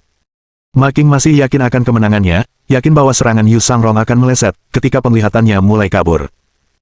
Ketika anak buahnya berlari ke penginapan, mereka menghalangi pandangannya, menyebabkan pandangannya yang sudah kabur kehilangan fokus. Ia buru-buru memfokuskan pandangannya dan memaksa dirinya untuk lebih jernih. Ketika pandangannya akhirnya fokus, ia melihat 3 sosok datang ke arahnya dari kiri, tengah, dan kanan. Pendekar berjubah hijau itu tersenyum tipis saat menghunus pedang panjang umur di tangan kanannya. Cahaya merah redup berputar di sekitar bilah pedang saat dipegang pada sudut 45 derajat. Teknik hebat. Kembali dan masuki 3 jiwa. Yu Sangrong mengayunkan pedang panjang umurnya dengan ekspresi tenang di wajahnya. Yu Sangrong bahkan tidak berkenan menatap Ma Qing saat dia terbang ke angkasa. Mereka segera berbalik dan melihat Ma Qing berdiri di luar. Seperti angin kencang, dia menyerang yang lain saat segel energi berbentuk seperti daun berputar di belakangnya. Daun teratai dari teratai emas. Perhatikan daun teratai. Ma Qing membuka mulutnya yang kering. Ia berkata tak percaya, 6 daun. Setelah teratainya dibelah, daunnya bisa digunakan seperti ini. Ding! Membunuh target. Hadiah, 1.500 poin prestasi. Karena Yu Sangrong telah membocorkan keberadaannya, ia harus segera meninggalkan provinsi Yan. Formasi telah diaktifkan, dan sebuah penghalang telah mengelilingi kota utama. Bisakah ia keluar sebelum Ma Luping tiba? Ledakan. Bab 560. Jalan bagi penjahat. Yu Sangrong menyapu jalan-jalan kota dengan matanya, dan dia melihat warga sipil berlari menuju gerbang kota barat secara berkelompok. Pada saat ini, sejumlah besar prajurit muncul di dekat gerbang barat. Ada juga para kultivator yang terbang rendah ke kota. Tidak ada yang bergerak. Tak lama kemudian, pedang energi itu memudar, dan riak-riak pada penghalang pun memudar. Saya harap dia tidak sebodoh itu. Keturunan sang penguasa. Para prajurit garnisun yang bergegas mendekat berhenti di tempat dan mendongak ke arah deretan pedang energi yang padat. Satu-satunya orang di bawah langit yang mampu mengeluarkan keterampilan ini adalah penguasa sekte iblis terhebat, Yu Zhenghai. Tugu peringatan langit gelap agung, turunnya sang penguasa. Bagaimana sekte Nether menaklukkan 9 provinsi Yan agung? Wus, wus, wus. Ketika Hua Chongyang melihat ini, dia berkata, Tuan Sekte, serahkan masalah sepele ini padaku. Hua Chongyang melompat turun dan memanggil avatar teratai emas 7 daunnya. Betapa hebatnya, Master Sekte Yu. Salam, Jenderal Ma. Ma Luping berkata, Master Sekte Yu, jika kau cukup jantan, hancurkan penghalang ini dan lawan aku. Sulit untuk memahami pikiran seseorang, kata si Wuya. Ia tak memberi Ma Luping kesempatan untuk membalas, lalu melepaskan gelombang suara dan berkata, sejak aku mendirikan Sekte Nether, aku selalu punya aturan tegas, warga sipil tak boleh disakiti. Sayangnya, hari ini, pasukan garnisun menggunakan rakyat sebagai sandera. Ini tercela, meskipun aku dari jalan iblis, itu bukan jalan untuk penjahat, aku tak akan pernah melakukan hal menjijikkan seperti ini. Ia berhenti sejenak sebelum melanjutkan, aku akan memberitahu dunia tentang ini agar orang-orang bisa melihat dirimu yang sebenarnya, kalian semua. Kereta terbang Sekte Nether berbalik dan terbang perlahan. Berderak. Mohon dukungan dari omom ante-ante sekalian, buat subscribe atau sharekan novel Mimin ke Facebook kalian, agar channel Mimin bisa terus berkembang. Dengan begitu, Mimin bisa lebih semangat untuk up novel seru lain ke depannya. Buat teman-teman yang sudah subscribe dan sharekan novel Mimin, Mimin ucapkan terima kasih sebanyak-banyaknya.